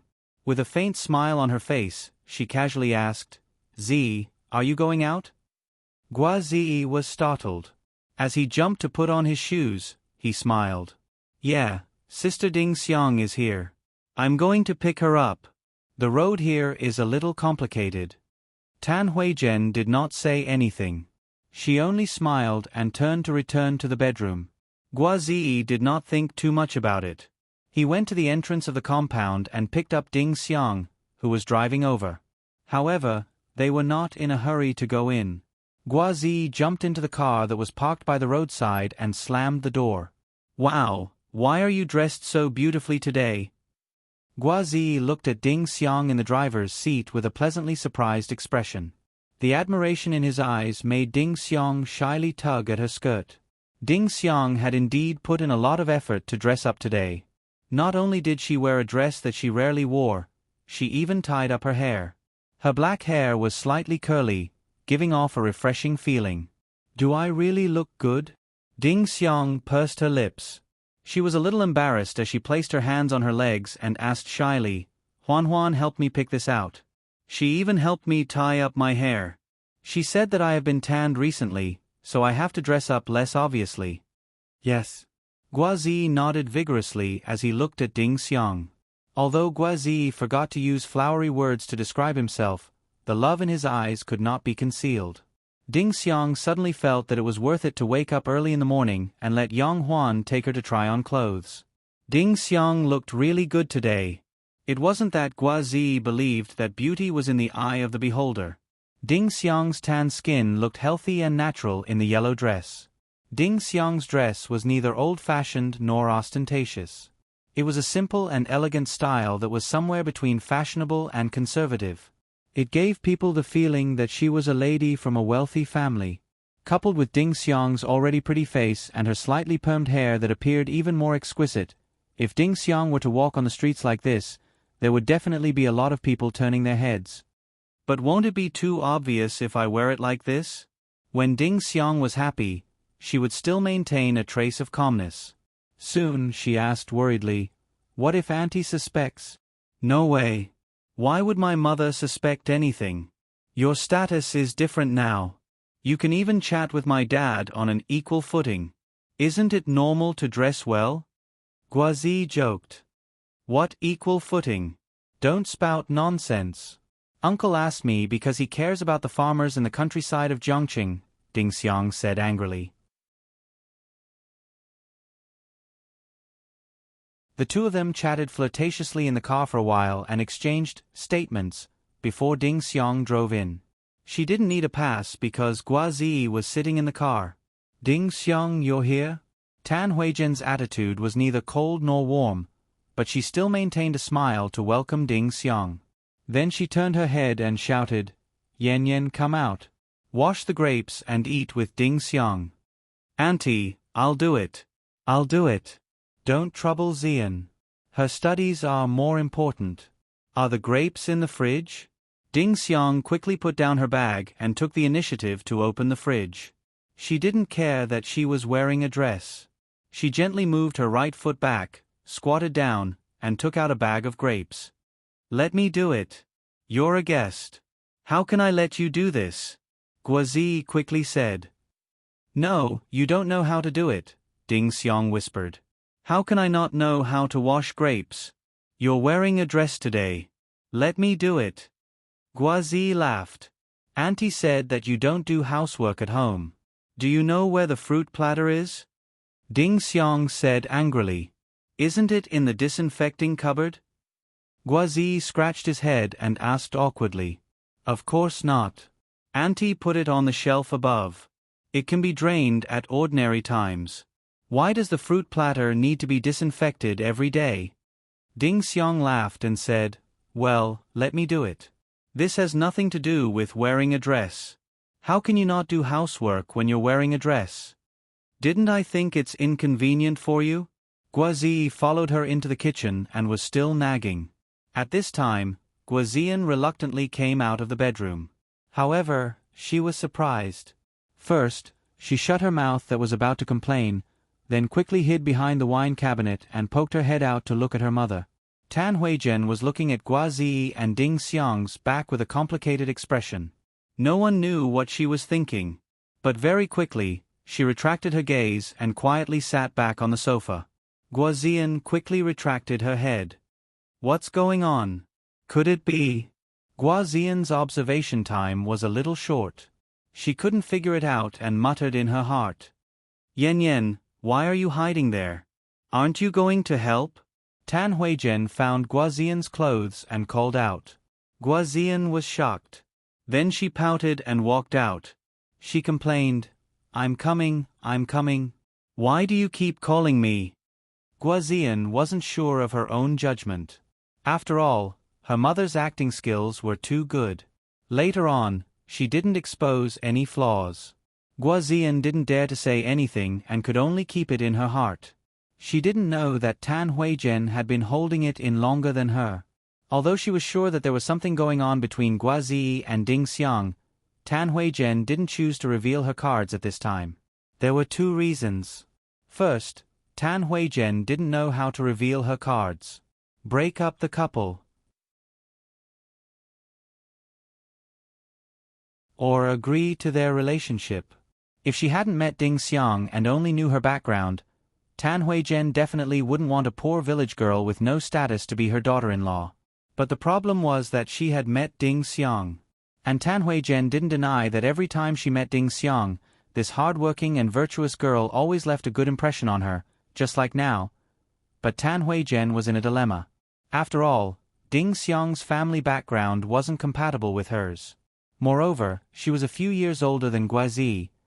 Therefore, Tan Huijian couldn't make a decision at all. There was another reason. That was, Gua Zhengyan was now asking for help.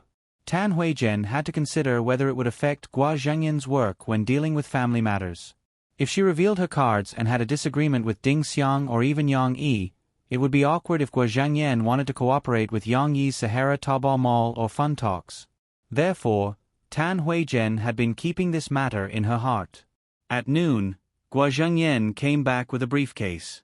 Ding Xiang and Guazi were watching TV with Tan Huijian in the living room. Of course, they were still talking about Guazi's jokes in the countryside of Guangdong province. Little Ding is here? Sit down. You don't have to get up. Gua Zhengyan smiled and waved his hand. He asked Ding Xiang to sit down and talk. He also sat down on the sofa next to Tan Huizhen. Tan Huizhen turned off the TV and got up to pour tea for Gua Zhengyan. Ding Xiang also wanted to help, but at this moment, Tan Huizhen didn't help her. She smiled and said, "You talk to uncle. He has something to ask you." Ding Xiang had to sit back. She sat halfway on the sofa and looked at Gua Zhengyan. She was so nervous that her forehead was sweating. "Don't be nervous. I just want to know how you teach those farmers to open online stores to sell fruits in the countryside of Guangdong province." Gua Zhengyan took a sip of tea, put down the cup, waved his hand, and smiled. "Uncle Gua, we are currently doing it in the following 4 steps. First of all, before entering the village, we will communicate with the local government and the village cadres. Although the provincial government of Guangdong province has given us a lot of support, sufficient communication is still very important. We have to let them know what our Sahara Rural Development Foundation does and clarify our non-profit nature. At the same time, we will show them with practical cases so that they can see that the internet and agriculture can make farmers' benefits more guaranteed and improved." Ding Xiang carefully explained to Gua Zhengyan. She also prepared some printed pictures and statistical data. She handed them over to Gua Zhengyan and explained in a very organized manner. Obviously, Ding Xiang's progress in the past 6 months was also very great. Not to mention anything else, her eloquence had reached a very high level under constant training. In addition, she knew Taobao Mall and the work she did like the back of her hand. After she spoke, her confidence suddenly improved the temperament of this girl-next-door girl by a lot. Tan Huizhen couldn't help but widen her eyes slightly. She had a new level of respect for Ding Xiang, who was talking with Gua Zhengyan. You're tuning in to the Narrate and Escape YouTube channel. Don't forget to subscribe and join us on this journey to catch the most captivating stories.